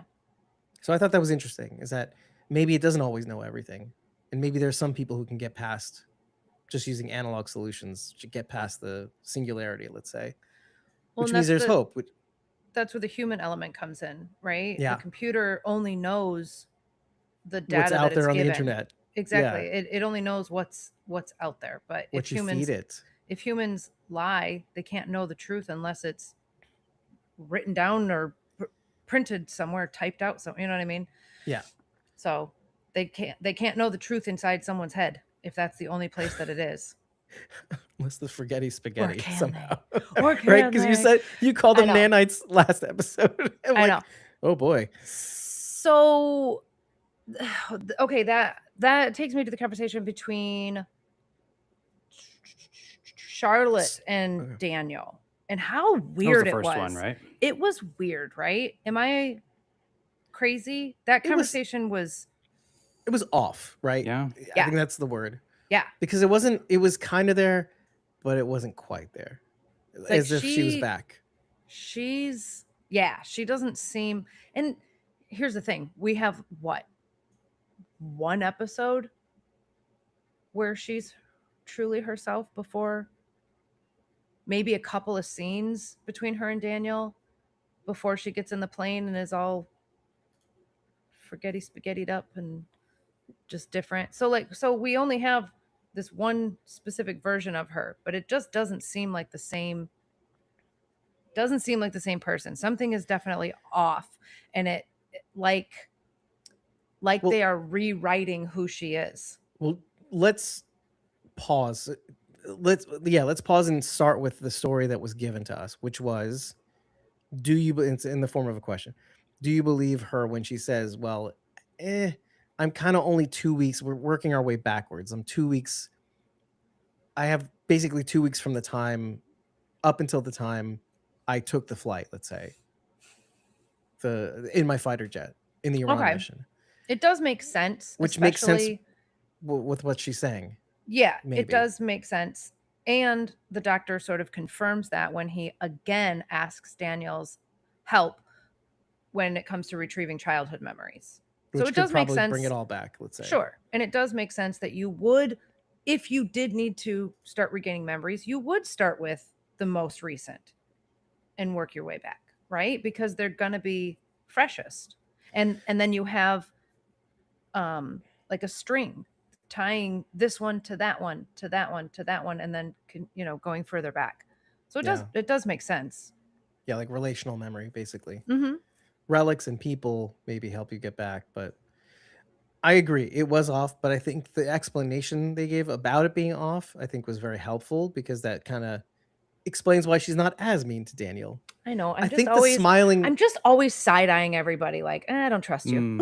But to your point, though, and I attribute this mostly to the fact that she doesn't remember him completely 100%, but it's the fact that she keeps smiling at everybody, which is not her personality 100%. No, it isn't, right? Yeah. But maybe there's a thing like Cernkovich was saying, is that maybe she's choosing, because she even kind of says it in this episode, and he kind of puts a button on it later. I put certain things in the vault. Like, I know about them, I know they exist, but I put them away. That was an interesting thing she said, right? Ooh, yeah, that was a heavy line. Meaning she has access to them, but she's choosing not to remember that specific piece. I think that's a normal way a lot of people deal with trauma.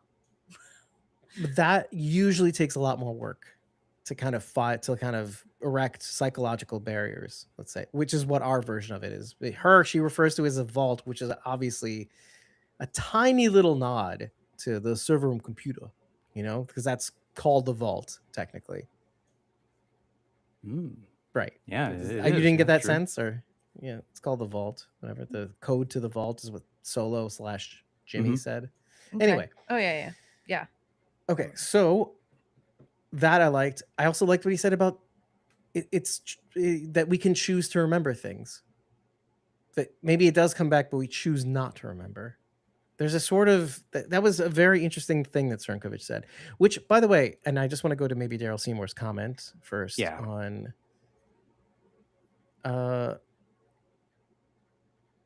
Just under Daniel's objectively very attractive. Charlotte and Anna about to bang. Well, I'll talk about that in a second because I definitely do want to talk about that. It's a little strange. The doctor's story was very sad. And that's where we get the feeling of what these... It kind of goes to what I was saying about why I wouldn't be all about not having this technology, because I think there are some things somebody shouldn't have to remember in order to live a normal life. And I know that could take a lot of therapy or whatnot, but there's some things somebody shouldn't have to live with, maybe, if they had a choice. And maybe not remembering every morning when you wake up what it looks like for your child to die in your arms could be something that people could need. Yeah. Anyway, and Bridget says because she's probably taking care of little Mega. The doctor's story was so sad and how devastating to choose to leave it forgotten, but I get it. Phew. Jason is on fire tonight. Also, that's a very cool thing to say. And Kayla Dara says hello. Hey, Kayla. Hi, Kayla. It's probably on the Facebook, right? Daryl Seymour. Charlotte wasn't fully back, so it was going to be off. Daryl says, and Sarad says Charlotte was definitely off during that convo. All right, Rachel. Kayla says, how is everyone? We're talking about Silo, and I think we're doing great because we got a lot of answers, but we also got a lot of questions. Also, we didn't get to all the answers to the questions we wanted to get to. That's the basically long and short of it. Also, Bridget made me feel bad about a lot of the things I said today, and I just want to say that out loud. Daryl Seymour also says the way Charlotte joked with Daniel is still her. That's kind of what I'm thinking. I feel like it helps me accept the 2-week explanation. Like, okay, we're going backwards in time. I'm taking 2 weeks at a time. I don't believe they're changing her. That I will question because I'm surprised, Daryl, you didn't have the same thought I did. But I want to get to that just next. And then Sarad says, there was definitely tension between Charlotte and Anna, which is exactly where I want to be right now, if you don't mind. Almost too much tension, ? And maybe they had a real relationship. Sorry, I cut myself off. Okay, can we talk about this next? This is one of the few things that it feels weird to be excited about this one piece, even though I have trepidation over it. because of this one line. Remember when Cernkovich said you could implant memories, or you can implant a notion? Oh, true. I got suddenly panicked and worried that Anna implanted a relationship, or you're suddenly attracted to me and you want to be with me. And Charlotte is kind of an aggressive person in general. And so of course she's going to make the flirtatious moves. It's what Anna's always wanted. We've commented on Anna Thurman's awkwardness, for a lack of a better word, her social ineptitude. She kind of says things very bluntly. Well, you didn't give the report, like something about transactional stuff or whatever. It's like, oh, she's schooling Helen on how to be a journalist on Capitol Hill. Hmm.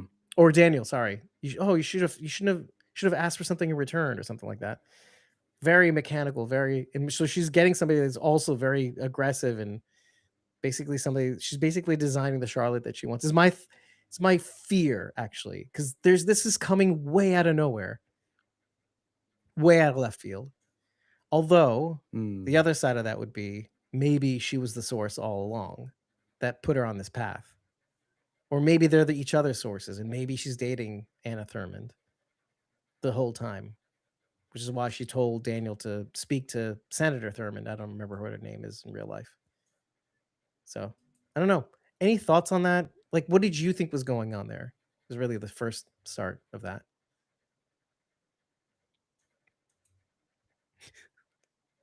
But you're muted. I don't know why How you're did that muted. happen? I did it. That was I'm kidding. weird. I did not do it. My computer's like, you're done. Yeah. Oh, the singularity said, Yeah. you're muted. I don't know. I just thought they were being flirty. I'm not mad at it. I don't know. I'm never You're a not into the fan. feet. Well, I'm not. And we're not even going to talk about that. I thought of you instantly. We're not even going to talk about that. Skipping over that immediately. With I'm our never a feet. fan of pushing a romantic storyline if it's not Relevant? if it's not necessary or relevant, or Maybe it is, though. That's my thought. or well, and if it is, that's cool. And it's it's cute, sure. It's cute. Go ahead. But I don't know. I just don't want to spend too much time on it if it's not gonna get us the story we need. That's all. I'm in your corner. Yeah, I don't care until I have to, I guess. Sure. Awesome. Be The happy, only reason love why I each thought other. of that, Awesome. it's just the fact that we haven't really addressed the part where Daniel hears that he can change his relationship with his sister. And I don't know about, obviously he doesn't take it, but what if somebody else is taking the opportunity to do that? Which is kind of like, you don't say something like that unless there's reason for you to do that later. It's like a Chekhov's gun. Sure. But I mean, we obviously also they're doing it in the don't- silo, but still, that's maybe what if they're doing it here? Well, we don't know. For all we know about the Forghetti Spaghetti, there's still a lot that we don't know. Like, how much can a person be manipulated? Is it only suggestion? Is it completely wiping the slate clean and rewriting their story? Is it just influences? There's so much that we still don't know about it. And I said this last time, or maybe the time before, I don't remember. Charlotte might be what they might be figuring that out right now with her too. So I guess maybe to your point, David, maybe they have implanted this relationship to see if it'll stick or not. Damn it. Why are you feeding my beast? Well, I don't know. I guess it really depends on if this is something that was always happening or if it's new. That's really what I'm thinking. It just made me suddenly maybe a little grossed out if it is something they implanted, because we had said, Yeah, really grossed out. because I was even thinking that when it came to Martha and Bernard, them even saying that out loud put something into my head that I'm like, oh, but what if they could get people with different sexualities to kind of be with each other? And then here it is with Charlotte and Anna. I'm like, okay. Are we witnessing an experiment? Mm-hmm. I Maybe. don't know. I don't know. It would be hard to tell too, because what if Anna is doing this on the down low in parallel with the therapy? It's like, oh well, if I can sneak in this relationship, I feel like a The- more interesting experiment would be, can they get her to completely forget Daniel despite all of his efforts? oh, that makes me so sad. It is sad, and it would be so tragic to watch. I feel like that bridge has already been crossed, though. Meaning, if she's already remembering him and has a familiarity No, with I him, know. yeah. Obviously, that's not what they're doing. What I'm saying is, it would be Oh, it would a be much- better. It would be a much more interesting. You're like the me now. You're like, I think it would be way more interesting if it was this thing that I don't like. Yeah, of course, sure. And it would be so sad to watch because he would be devastated by that. And I then think we'd all be like, oh. And I I'd be think there like, are others. Like I predicted that. Oh, see, now you're me. So wait. Daryl Seymour says, David, just let Charlotte and Hannah be happy. I'm like, well, I if would it love worked, that. and you know what? If this experiment, for argument's sake, I'm going to say experiment is successful, then they would be happy. Right? You're the first person who would say it's not real. It's not real. But isn't it? Because if you can make But it isn't happen- it? If she's Oh, feeling, God. if she's feeling grown. She's grown. She's changed. This is the new Rachel. it. Oh, she took the Forghetti. If it's okay, I mean, this could warrant a much longer conversation, Which but I know we don't again, want to do. we don't know the extent of the Forghetti Spaghetti's powers, and we don't know how people are being manipulated after they take it. We don't know how these memories are. Now she's me. What happened? Right. Well, we need to. These are more answers that I'm very excited to get. I'm okay with what you're saying because of what Cernkovich says, which is we can choose to remember, we can choose not to remember. And I think maybe you can probably use that to say prior to accident, Charlotte would never have allowed herself to get close to anybody. I don't know if we know enough about her to say that. We Yeah, know we that don't she's really. super hella paranoid. She's Bridget level paranoid, at least when we Okay. first meet her. Because right? she was literally part of a government cover up. So Okay, Right. but Right. Bridget is also paranoid and very happily married. So we know Exactly, paranoid so that's people what I'm can be saying. in happy relationships. Maybe she's allowing that part of her to fall away so that she can be more comfortable with somebody, is what I'm saying. Because maybe that's gotten in the way of her relationships, basically. I can see how that could harm somebody's ability to get close to somebody else. Because they'd always Okay. be doing background checks and whatnot, Mhm. checking their phone, that sort of thing. It's not unusual. Oh no, I don't do that. That's No, weird. I'm not saying you do. Wow, I'm so sorry. I said you're the blueprint for paranoia. All of a sudden, you're not anything close to my ex-girlfriends. Good Lord, man. He Saying. trauma dumped.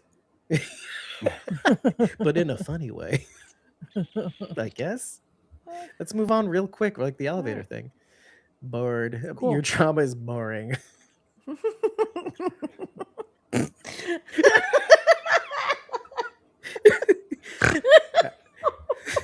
Dave's trauma, elevator in the silo, don't care. Oh my gosh. Okay, where else? I don't want to read this comment, but I'm gonna because it's a good follow-up. The Keen siblings are gonna get it on, but not with each other. Daryl Seymour says. Thank you Yeah, for clearing that thanks. up because for a second I was Right. like, whoa. Yeah. Daryl, I don't card, know what that kind one. of fanfic you're into, but I'm Mm. not interested. But like in real life, the Mhm. actors got together.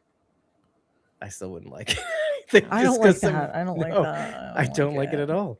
Actually, because we're still watching the show. Maybe when it's over, you can. Didn't do whatever that? you Yeah, want. that happened with the Game of Lannisters. Thrones?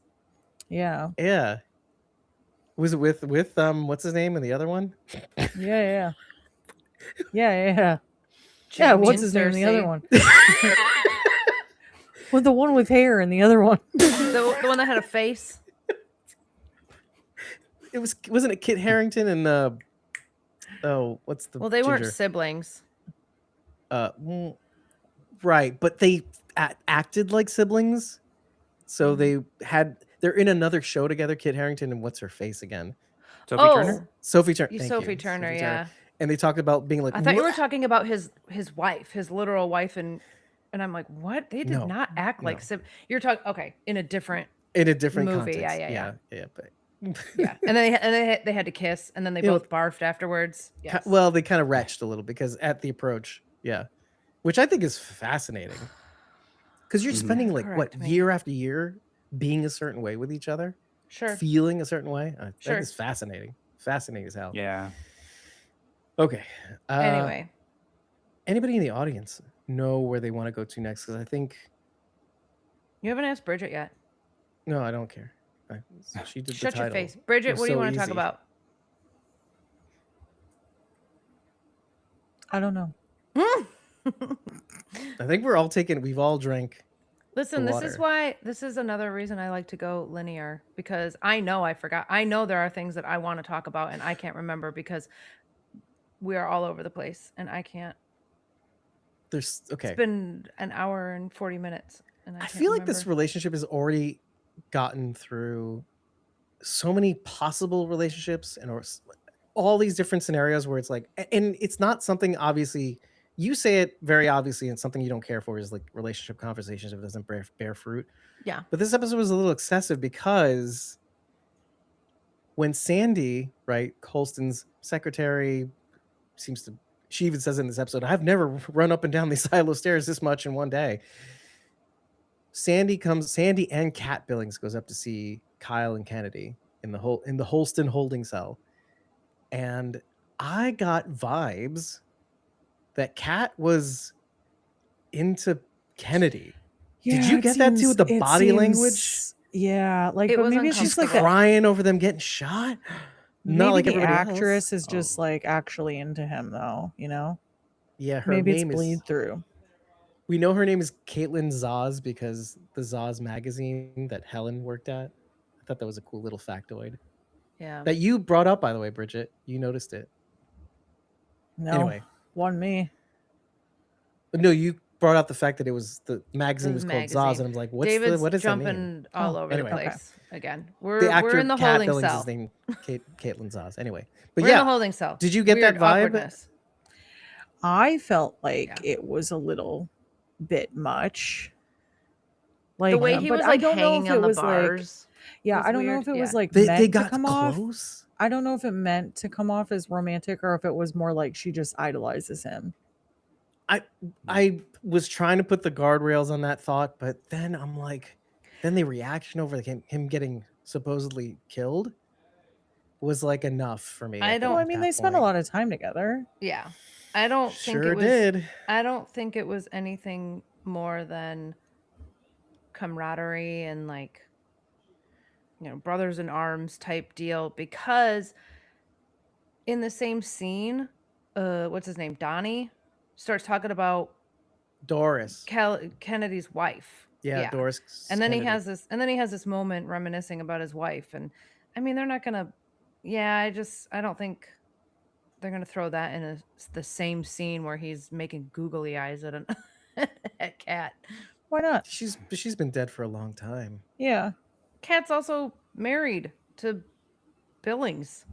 Yeah, but doesn't seem to be going well, does it? That's what made me so. He's covering up for her, so. Yeah, but mainly because it's the mother of his child. Yeah, but exactly. He doesn't know she's cheating on him. That's my first. I don't know that, disgust. Dave. I don't know that, Dave. I know, but I got so protective over Billings now, and his life is not going well. Like it would be another brick in the poop pile. He's got the scurvy or whatever. The syndrome. Oh my god, scurvy. It's probably scurvy. Pirate? Well, he doesn't get any sunlight, Dave, and where are the oranges? Yeah. So.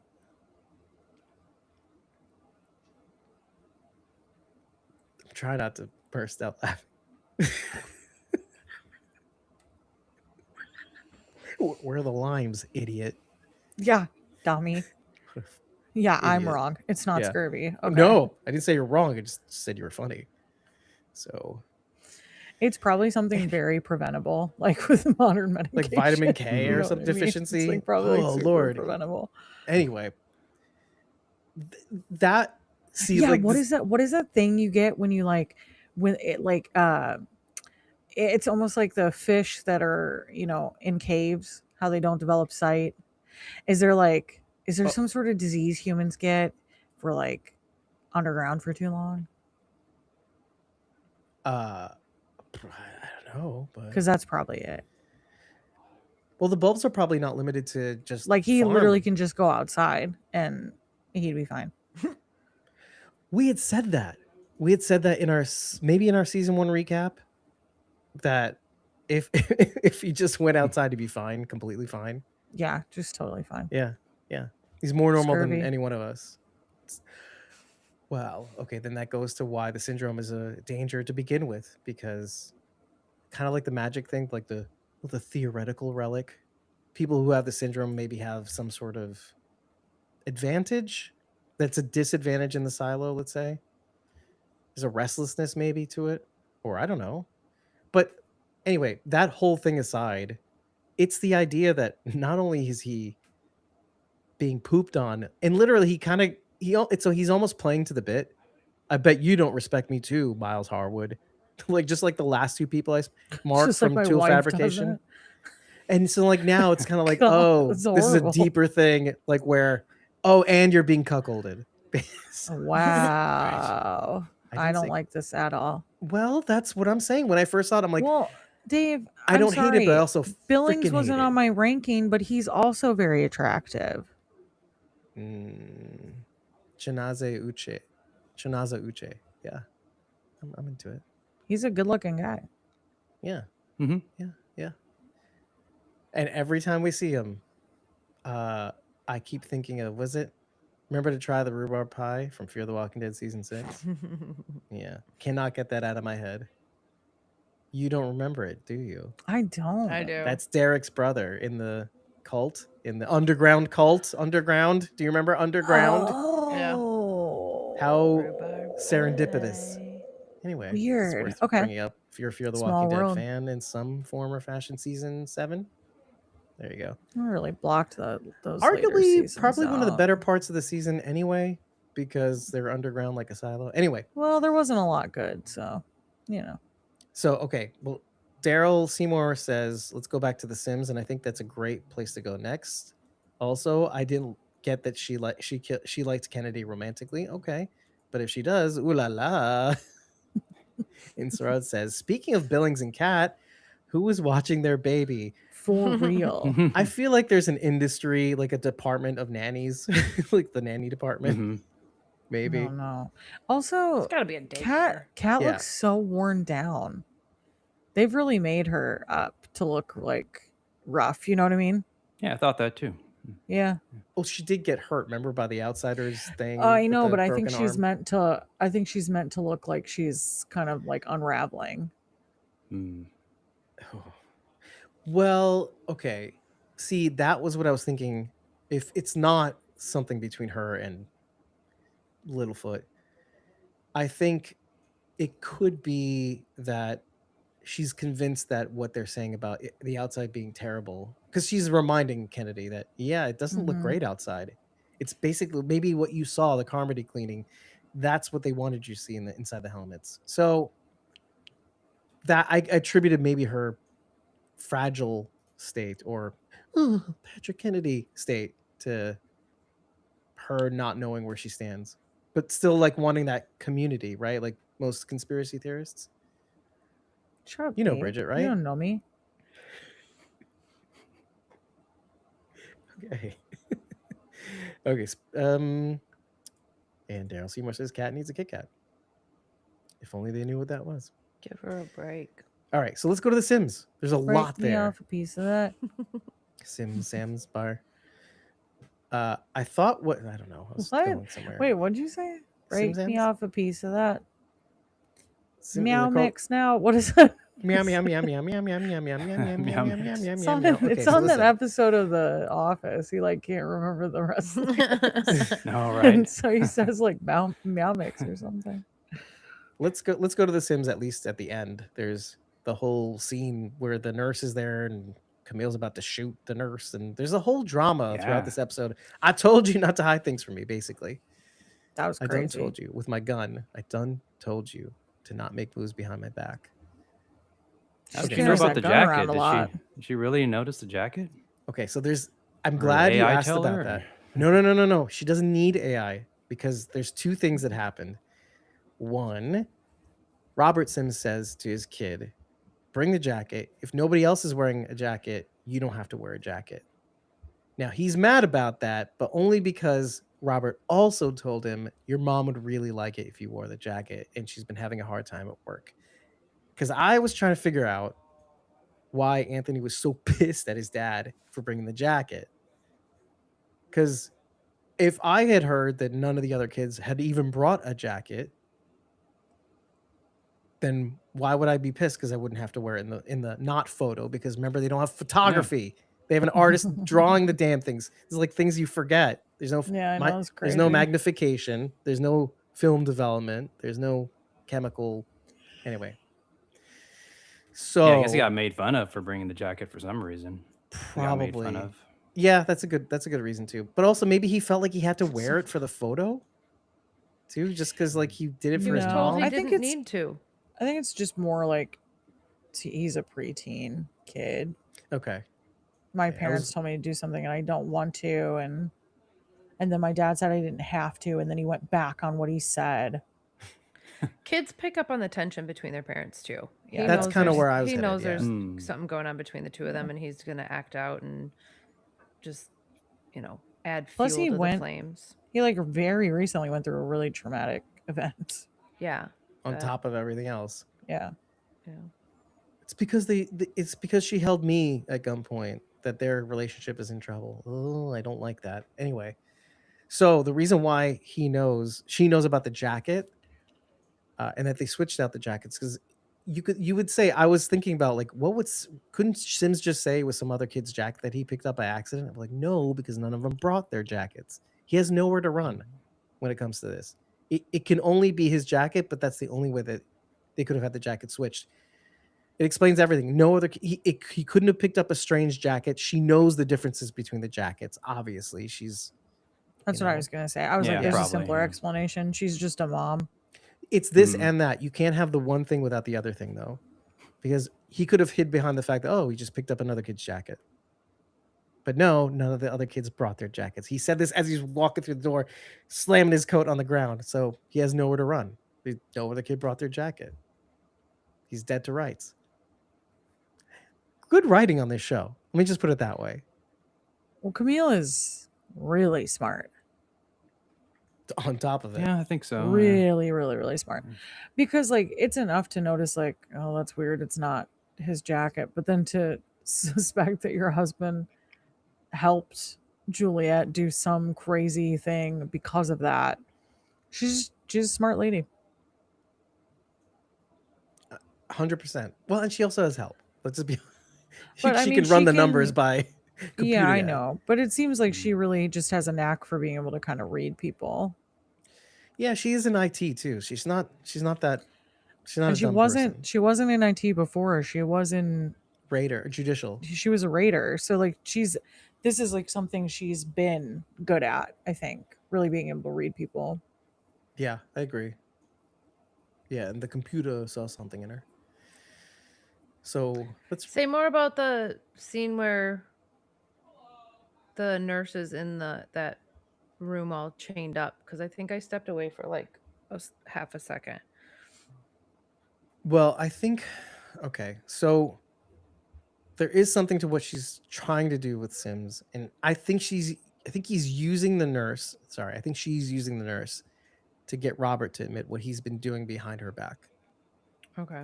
But Mhm. Robert is kind of making it seem like all I'm trying to do is get you to not do the Forghetti Spaghetti to the whole silo, even though it's already done. It's already been done. Like you can stop it right now. It's before it goes too far. Let's say. That's sort of. Is that the vibe that you got, all of you? Because I feel like that's where he was angling it, rather than it being something more nefarious. Wait, ask that question again. Is the vibe you got from Robert, his way of explaining what he's been doing behind her back is to say, I'm just trying to get you to not do the Forghetti Spaghetti? I mean, I genuinely think that's a huge motivator for what he's doing. He On is top of everything else. terrified that his son is going to forget him. Yeah, I agree. And it's interesting because it's not really about Camille at all. And yet it is everything to do with Camille, because he says at the end of that spiel that there should, whether or not you're right or I'm right, there should be at least one parent he remembers that hasn't killed someone. I kind of like that. I don't know 'Cause if that's genuine or not. I don't know just, either. It could have just been him trying to get her to stop. Well, like Viktor Cernkovich said, two things definitely can be true. Oh God, he's gonna do this the rest of the season. Like Victor said Yeah, Viktor Cernkovich. in every episode. Yeah, Cernkovich. he's gonna. Cernkovich He's gonna. is very smart for saying that. It's the first time I've heard that. He was really Yeah, smart. I've never heard that ever before. I'm glad he included that. I'm glad I'm glad said he that one. invented that phrase. Mm-hmm. Yeah, really makes a lot of sense now that I heard his voice say that. Only because that guy said it. Mm-hmm. Mm-hmm. Yeah, I'm with you, Rachel. I'm with you. He's gonna blow up. Me too. Look at him. I am turning red because I'm trying not to laugh. It's fine. It's I fine. don't I'm know. not I just insulted needed at it. all. I just needed it to come through in that voice. I'm I just don't know. not insulted at all. Also, whatever elevators. Also, your trauma dump Cool. does not amuse me, so therefore it is dumb. Let's not talk about it. Now, speaking of flattery, if Kat does have feelings for Oh my Kennedy, gosh. Daryl Seymour says, you called it, Dave, and we should never question you again. I agree. Why I would will you? question David every day. Till the day she the dies. Rest of my life. Forever. Silas- Forever. He says also, Silo season 3 has been my favorite season so far. Anyone who likes season 2 more, you got More, issues. yeah. Season 3 is really killing it. Season 3 is awesome, but it's Killing lacking in Steve Zahn. Yeah, so therefore not perfect. I could use a little more It's like Steve. 83%. Yeah. I like Sim's line when he said that Anthony should have one parent that hasn't killed someone. Agreed. So it adds color to what his motivations are. It's like, I don't hate you. It's This just is the so hard to difference. get a read on his actual motivations. He's such a He is hard kind of a black character to read. box. Yeah. You really Are you can't tell saying- what's Because he's underneath black, the sur- Dave? Yes, but also you can't tell what's Sorry, I'm sorry. That was underneath so the stupid. surface. I'm so sorry. That was so dumb. I Sim's shouldn't have done motivation, that. That was speaking so of, dumb. is for his son not to forget him. Yeah. And Yeah, of course, I don't know who That's- said that's this definitely originally, true. but two things can be true at once. That is deep and also true. I think that the Cernkovich. Yeah. Yeah, They definitely Yeah. invented that term. I didn't Yeah. invent that term either. I just so know, you I'd never know. heard it before this episode. it's You know what so it is? True. I think sometimes people hate in others what they hate in themselves. So Never Yeah. heard that. I don't I've know. heard- Cernkovich would have to say it for me to really understand that. Yeah. They could get this him is to another deliver not that. Dave-ism, but really Dave says it so much it I might really as well would be. need to hear Cernkovich say it. I think it was Might make Abraham more Lincoln who sense. said I think that. Anyway. Also, I think Daryl Seymour just upped it a level by saying 10 things can be true at once. Take that. I think you've gone off the deep end, sir. I think 10 I things can I be think I true at won't once. use that in the next episode. He says winking for the Are you audio giving- podcast. Don't give him ideas, Daryl.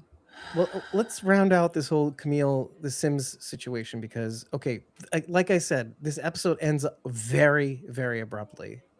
Very abruptly. We're still sort of in the cell with the nurse and the Sims. The conversation may have ended, but we don't know where it's headed. We don't know what happens to Robert after that. I don't know. Moment. I was very, very, very stressed. And, my baby is sleeping and I'm trying not because I watched it right before the stream and I'm trying not to yell because I watched half of the episode last night, but then I was like falling asleep. So I had to turn it off and I watched the rest of it today. And I'm literally standing, like pacing in front of the TV. 'cause I was like Wow. so stressed out. I was very So you're like stressed. Ray when she said, I just can't wait to talk about this episode. Yeah. It was exciting. It was exciting. Yeah. There were bombs. I thought Camille was gonna throw Robert in the cell. Like the way she opened the door and stood behind it and like let him I walk in. I'm like, dude, know. don't go in there first. You are so getting locked up. Oh, that's Yeah. interesting. Okay, so I had said, can you remember at the beginning of the season? I had said something about Robert Sims, feeding Camille a false story about Bernard. It ends up obviously Tim Robbins / Bernard is alive, but Camille just does not suspect him because she inherently trusts him. And of course, now that trust in him has bit her in the butt, because how would you feel if someone you inherently trusted? I mean, wait till she finds out Bernard's still alive. I was just thinking the same thing. I'm like, That's she kind of where is I'm. going to freak out. Oh my God. The extent to which she's gone behind his back is going to be something I just can't imagine her. I do feel sorry for her. And I do feel sorry for everybody in her blast radius as a result of it too. Well, Bernard even said we should feel bad for her Yeah, for the he weight that instructed the she's audience. carrying. Yeah. I mean, the weight that she's carrying, the weight of the responsibility that she has. Yeah. It does suck. It does suck. Do you feel like maybe after hearing what the computer had to say about you can't get past the safeguard? How did Silo? She's like, he's doing the Dave thing, by the way, too. How do you think the Silo 17 died? Oh, I guess they evaded the safeguard for a moment or momentarily, right? And then she goes down the line and she's like, oh, okay, I guess you can't evade the safeguard. But do you feel like there's maybe a part of her that feels like, wouldn't it be great if they could? Well, I'm thinking if they cap the safeguard, they plug the poison pipe, and then they can just stay in the silo. The people in 17 died because they went outside. Not That's what we thought it was, is that they went outside. That was Two what things killed can be them. true. right. Two things can be true. They I cap know, the because pipe. now There's no it made escaping me the kind of safeguard. second guess. Yeah. Then I was like, oh man. Well, Did they we can die imagine that and they maybe tried to leave and didn't matter? The poison had already taken effect. Oh, Well, none okay. of them had suits on, and Or the drones. We know Oh, the but outside. wait, how would the kids Yeah, have I was thinking the survived? drones, maybe. Yeah. Yeah, the drones. Yeah, That's and really right, Bridget. There are currently people in 17 that are still alive. So if we are to Yeah. assume that they never left the silo, Yeah. then Safe. then they were assumption. safe inside the silo. The people Right. only died because they went out. And we're gunned Wait. down. When Holston died, did we hear buzzing in the background? I didn't. I Not don't that think I so. remember. I remember vividly attempting to find out any which way if there was something else that was killing him or Allison Becker. Holston is obviously the one you remember because there was like, he's gonna make it. Like, he's not. Well, But because he kept getting back up. It was impressive. yeah, it was like wild. So anyway, so I guess two things can be true. So going back to the Camille portion of this, down to her saying she was asking the right, why didn't you get Juliette? Because she was asking the right questions, blah, blah, blah. And you get to this point here, and it's like, I can see her being pulled in many different directions here. Meaning, I have to, well, okay, there is a parallel between her and Juliette because they're both concerned with the 10,000 that are in the silo, and they have to choose between two bad decisions. She does the Forghetti in advance of any other future decisions she makes because that's a safeguard of her own. Is like, okay, if I can get them to forget, they may not kill themselves. But she doesn't know both what happens. decisions lead to people dying. I don't think she knows that, which is the worst part about that. I doubt she knows that. Because her and Robert talk about are forgetting. It's not like the AI told her that. Right.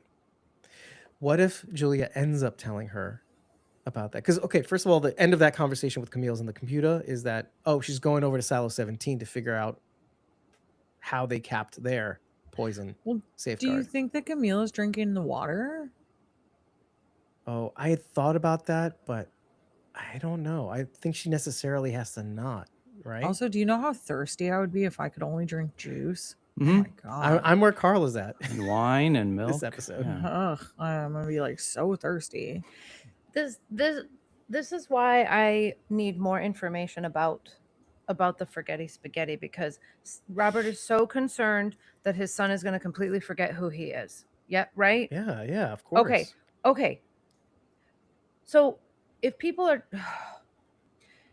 Camille just I'm like kind of frustrated. So Okay. Camille dumps the Forghetti in the water and people just start drinking it, and then they wake up in the morning and they're like, what do I do? People are going to forget what jobs they do, But they said how to do immediately their too. jobs. Right. And it's going to take effect immediately. Essentially, if people are not getting up and going to work and doing their jobs, the silo is going to shut down and not work anyway. So there's got to be like some way to control Yeah. what they're forgetting and what they're not forgetting. I feel like this episode makes it seem as though without any guidance, because of the mission diary, without any guidance about how this gets done, this is one of those. This is a failsafe of its own. That okay, we're gonna break a few eggs, but people are gonna forget, and we're gonna slowly guide them into remembering something, or to oh yeah, that's how it's always been. Oh, the mission diary is interesting too because like if you don't have a person in your life to anchor you into remembering them or having a general sense of who you are and who they are in relation to you or vice versa, then you're completely lost. The idea of losing the will to eat and others tossing themselves over the rails.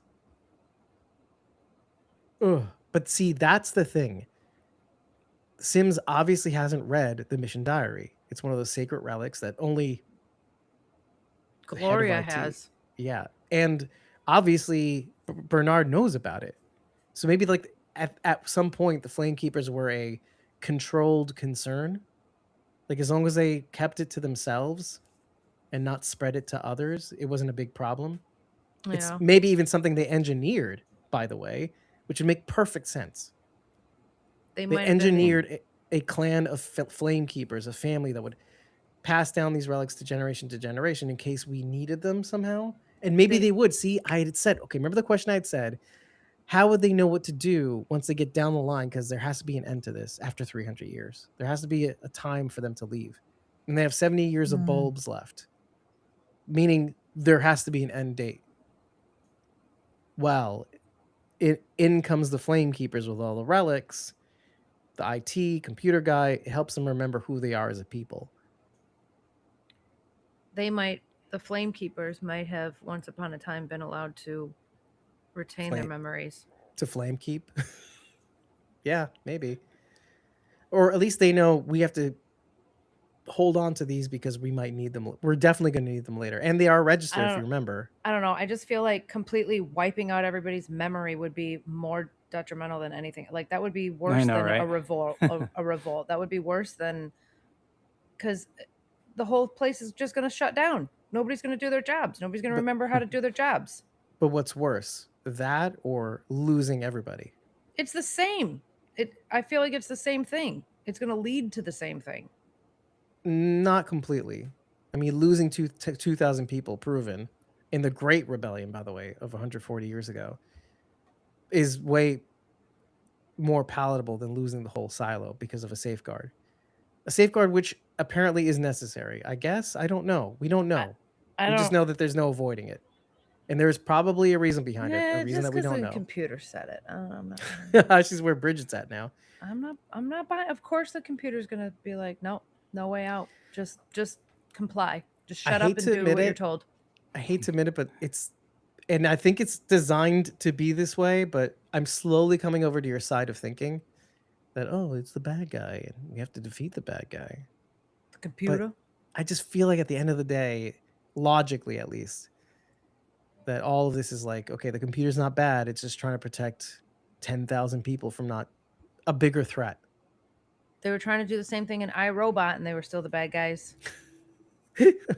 Not iRobot. With Will Smith? Yeah. Well, Daryl Seymour says, each episode leaves me wanting more. With season 2, I was dreading to watch another episode of Juliette and Solo. But Oh, speaking of two couples, this husband versus wife chess game has been great. I agree. yeah. Considering where Yep. we started out and how we ended up with Entertaining Robert but Sims. tragic. Yeah. Mm. So Rod says the whole episode had me on edge of my seat. I was also stressed. I agree. To that end, by the way, I felt like so much happened that this episode kind of flew by fairly quickly.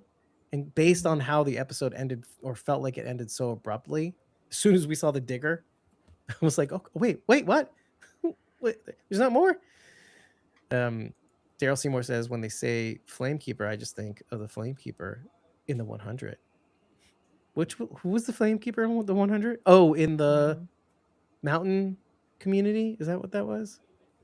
Didn't they call the Flamekeepers? Wait. Oh my I gosh. don't remember actually. It's been a so long time long. since I watched the 100, the 100, the 100, the 100. I keep thinking of the night bloods, but that's different than the Flamekeepers. Yeah. And lastly, I love this retort. Daniel's become an a-hole since it became a computer. Since he became a computer. You know what'd be really funny? If it is in fact Per Stenson using Daniel's voice. Yeah. It's like, obviously my Without voice his is consent. grating. Yeah, Without his exactly. consent, he's just like, yeah, Well, he yeah. signed an NDA, so he signed his rights away also. And he snuck in, I'm allowed to use a voice. For sure. For sure. That's definitely in there. Elon Musk would definitely do that. It's better than South African. Although that would have, if Colin Hanks did a South African voice, that would have been like, touche. Kudos. Oh, and Daryl Seymour says the Flamekeepers and the Hunter are the religious leaders for the Grounders. Oh, yeah. Oh, yeah. yeah. Oh, yeah. Right. Oh, because one of our favorite ones was the Flamekeeper. Wasn't she? Did you watch the Alexa? 100, Jason? No. Oh. I couldn't find anywhere to Okay. watch it recently. I don't think it's available. Oh, really? really Not on online Hulu Oh, it used to be on anymore? Hulu. Yeah. I know. I I don't guess think not. you can watch it anymore. I tried because I was gonna have Akila watch it with me, but I guess you have to use physical media, which is a big let's debate see where to lately. watch. Oh, it's on Pluto TV now. All of a sudden, Oh, nice. seems where everything ends up going For after 10 free. years. For free on Pluto. That was a good one. That'd be a good one to rewatch. It got weird at the end, but It did. It did, but I still liked it. yeah. I in my head I played what's the sitcom with Alan Thicke? Not Family Ties. Show me that I played that song in my head. Show me that smile. Don't waste another. Wasn't it Growing Pains? That's it. It is Growing Pains Pains. Yeah. Yep. with the Yep. Kirk Cameron. Yeah. Yep. Nice. So that's how I regarded the last few episodes of the 100, because there was a lot. It felt like a retrospective. There's like at the end, very end, you know. It was just a like It just got weird. entirely different show by the end. Yeah, it got very sci-fi. It was Yeah, very did. very. It got very interesting. not sci-fi, but like Sci-Fi Channel. Yeah. Yeah, that's Oh. yeah, that is sort of where I was going. Yeah. Not Okay. science fiction, just suddenly very Sci-Fi Channel. Well, I mean, it kind of goes hand in hand. It's like, okay, let's take the 100's premise and just dial it up to 11. Sharknado. But in Sharknado in space. Anyway, all right. I don't know that there's another thing because I kind of hit on some of the bigger points. I really wanted to get to Cat and Bigfoot and Cat. We covered that. I know, that was my big thing. Kat is sobbing over her boyfriend's possible death is in my notes. Just saying. Okay. Oh, okay. Just, I wonder if you caught this. This is such a beautiful interaction because after the whole thing goes kibosh, and Kennedy and Kyle are dead. Okay. Juliette's like, I guess I gotta pretend like nothing happened and go back to my room because she's gonna send me to jail if I don't. So Camille walks up to Mayor Nichols. Let's remind each other that she has a supposedly an authority, and both of them have guns in the backs, and they're just waiting to shoot each other. Yeah, true. So this is how the conversation goes. Camille asks about Silo 17. Juliette asks back, yeah, I don't know what happened. You tell me. Then she asks what happened out there. She goes, suit malfunction, I believe. That's what happens when you rush. Camille says this to Juliette. And then she goes, yeah, we should have given them more time to make the suits bulletproof. And then, Yeah, I loved that. so right, because she's not supposed to know what happened, right? That whole thing. As Camille is processing this statement, Juliette slams the door, and we get it from Juliette's perspective. So you see the door hit her in the face, basically. Okay, as much as you want to sort of, or the show was telling you, please have some sympathy for Camille.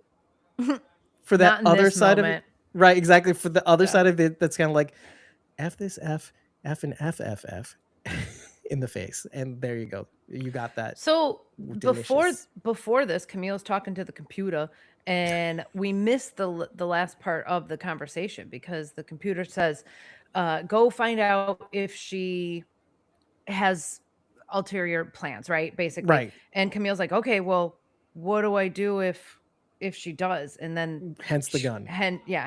End scene. So the computer's like, yeah, kill her. So the computer killed Juliette. Even though just a couple episodes ago, the computer's like, yeah, don't do that because then she'll be a martyr. But if the spaghetti is they all forget, then but the spaghetti's already in the water. Oh, the spaghetti is in the water. You're right. That's true. That is the big difference between the I love that they were both holding their guns behind their back. It was pretty awesome. Like who's gonna make the first move?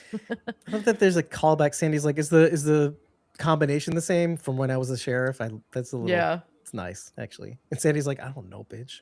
Like I still hate you. In my head, Sandy always hates her. Sandy's just got this chip on her shoulder. I don't know. Maybe it's the Forghetti telling her you must hate her.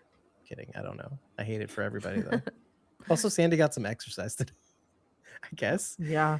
I love it when a character comments on how it's like, do you remember in Game of Thrones how all of a sudden people are in different places? It's like Sandy was up in Judicial, down in Sim's apartments, and down in the Down Deep, and it's like they're telling on themselves because basically. Instead of we watch TV shows where we're like, gosh, they act like the travel is nothing. So for her to be like, I've never ever done this, it was pretty great. I wish there was an elevator. See, they're gonna find out there's an elevator, and then they're gonna be like, Sandy's gonna be real pissed. Sandy's gonna be really mad. Yeah. There was an elevator this whole time. Yeah. What's an elevator? Oh, fair. Oh, true. We call it a goey uppy.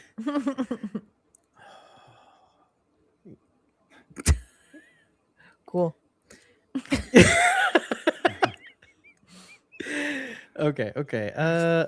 Now Eric says, make sure to catch Tara at Blood Fart Lake.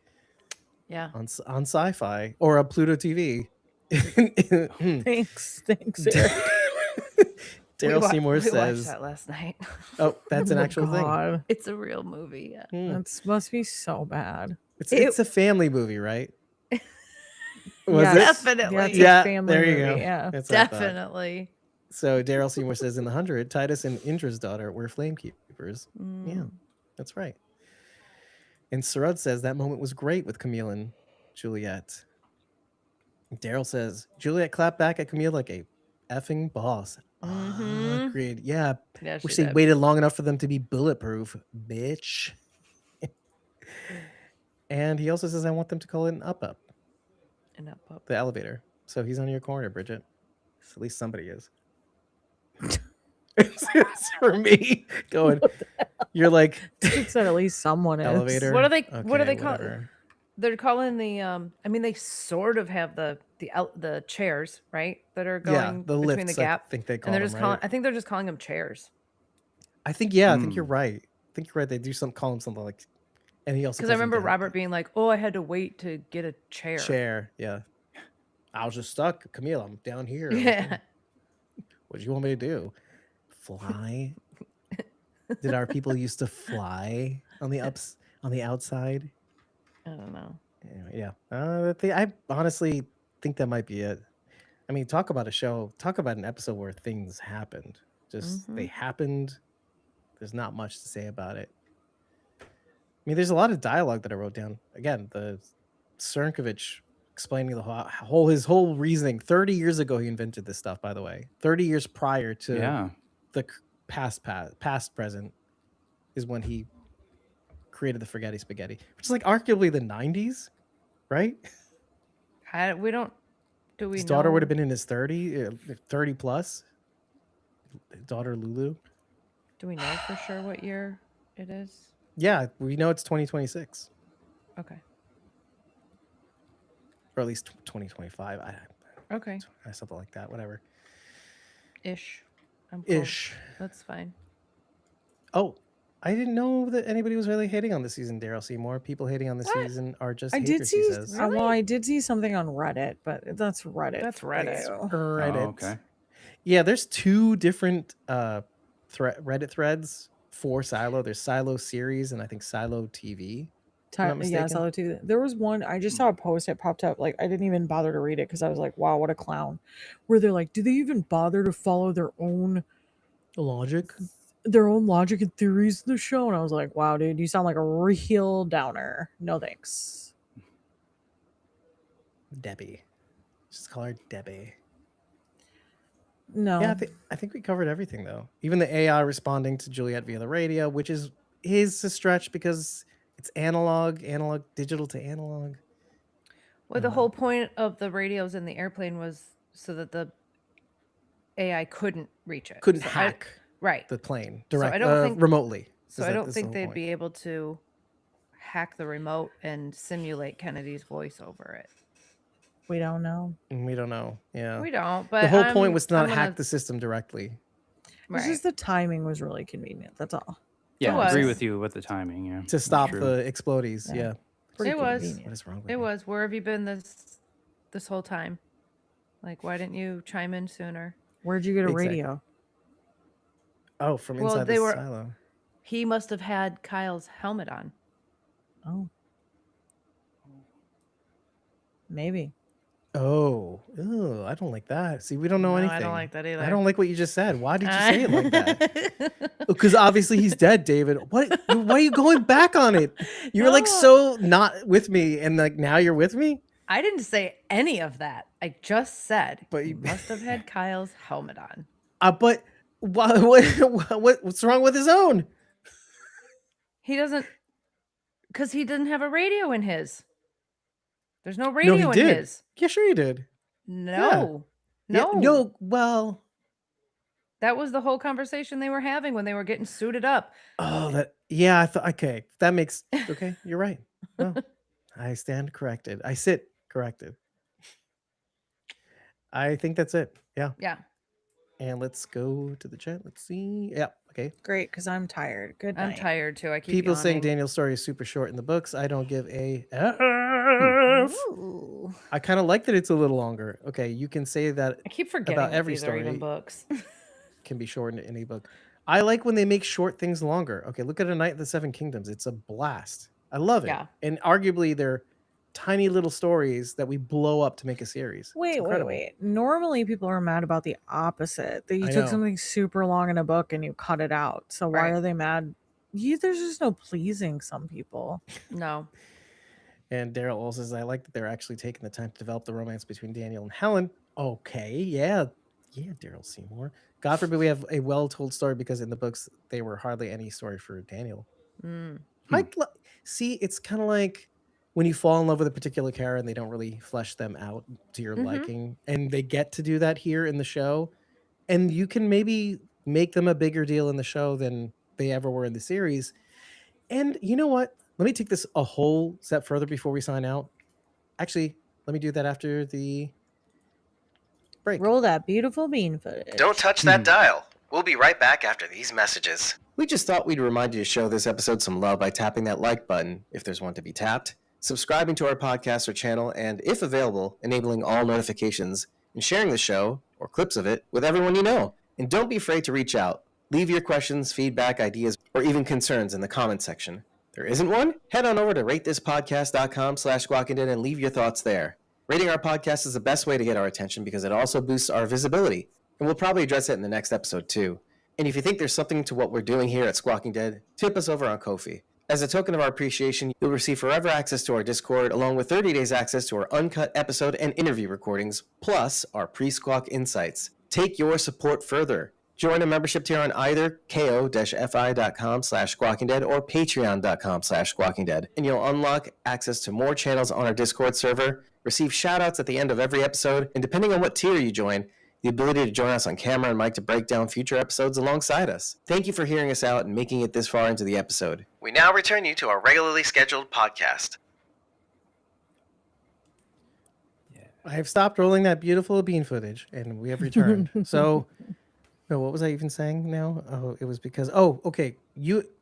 There was a kind of a back and forth between you and I, Bridget, when it came to the original source material and what we saw on the screen. And one of the things is that this series has kind of diverged from its original thesis from the books about equality and how the silos bred a sort of, in a sense, very much, there's still some class divide, but at the very least there's no racism or whatnot. There's no hint of that because it was born in a time, or this story was written in a time where that was an actual issue, more or less, or I just don't. It was just really dry. So you on top of it. Well, you were like, Bridget, I heard it's not worth it. And so then you kind of talked me out of it. And I was like, well, thank God, because it's boring. Well, I guess what I'm saying is that there's, on top of all of that, the dryness of the books, the heavy-handed themes of inequality, like why the silos exist in the first place. I feel like they're not going there here. And so to that end, it's like this is like a totally different story anyway. Yeah, so. yeah. It feels like it's going somewhere else here, I think. So, and that's why I kind of like what Daryl Seymour is saying, that it is an opportunity to do something more or better or bigger. Not to say that the original books are bad or anything, but it's kind of cool when you can say something more about maybe our time based on what we're seeing today, or fitting it in a sense that is written so much more complex and genre blends and does all the little things that we love in a series to get us more interested and invested into the story and the puzzle solving. I struggle with a lot of sci-fi authors anyway. Sci-fi books are kind of a tough read sometimes, depending on... Sometimes. Yeah. Some people know how to do it, though. I mean, Stevenson knew how to do it, definitely, for me. I really enjoyed... I don't even remember who wrote it now, but The Moon is a Harsh Mistress is a really good one. It sounds like something Tom Robbins would have written, but that's not sci-fi. But there you go. All right, let me read the last... Yeah, you go on Reddit. Daryl Seymour says it's just people complaining that they're stretching out Daniel's story in the show. That's basically what he's saying. So, Robert A. Heinlein. Oh, Heinlein. Okay, cool. Mm-hmm. Oh, Heinlein? Is that how you say it? Heinlein. Yeah, that makes fine. Anyway, great book. That one's a good one. You know what's great too is all of you. I'm happy to have crushed this episode with you all, especially Daryl Seymour. Look at his MVP lately. Look at this guy. I'm glad I got to be here because... Me too. I feel like I willed it because I assumed you'd be here and then you ended up being here. So I was excited to talk about it. I'm so great. So happy. Yeah, there is something else. For those of you listening on the audio podcast, sorry that these episodes are coming out so late. I had my computer crashed last week and I've been struggling to kind of catch up. We're already in the season of Evil. That's the basic gist of it all. So if you happen to listen to this now, just know that these episodes will be going out on YouTube live so that you can participate in these conversations, be immortalized, just like Daryl Seymour and Sarad were in this episode. So I think that's how we're going to be doing things in the interim for an indefinite amount of time. Future. Yeah, just like going live and releasing these in a more published fashion on podcast platforms, Spotify video. Also, Apple Video should be coming later on this year to Spotify for creators. Time. So yeah, you'll be able to get this episode more polished on Spotify Video and Apple. And in the meantime, do what the CTA says. Just give us a like, leave us a comment, do all the cool things you can do to keep us going, because I got to tell you, YouTube has increased their requirements for the partner program. And well, it's not something to rely on, but if this is up your alley, it's kind of your jam, it's like what we're doing here right now, make it known. It's only way we're going to keep going. Otherwise, we'll stop. And that would be sad for everybody. I'll throw myself over the Yeah, rails. then what would I do on Friday nights? I'll start drinking the Forghetti. Oh no, this got sad. Oh, I don't Right. really want I'll to be stop an eating. alcoholic again. I've already Well, done that in life. I don't really want to do that again. on that cheery note, I've been your host, David Camille, and I was joined by... Me. We don't do this all the time. No. Cosmo Mom 09. I'm so much more tired now than I was before. And Punky Brewster, you can find me at ko-fi.com/Punky Brewster. That's PUNKYBRUISETER. And Neo's the one. On all your favorite socials, lest you forget. Yes. Lest you forget. And all of you, DreamWriter20 on Threads and Instagram, Sarad. And I'm just naming things. Oh, wait, well, let's do the thing where we got to compliment our supporters. It's a little perk that we receive at the end of every episode when you join a tier or membership on Ko-fi or Patreon. Starting with the survivors, we have Jason, who was here on this episode. His little perk he receives as well. Not only nods at the end of the episode, but being here as a producer. You can find him again on all your favorite socials on Instagram, particularly at Neo's the one. That's at NEOS, the number one HEONE.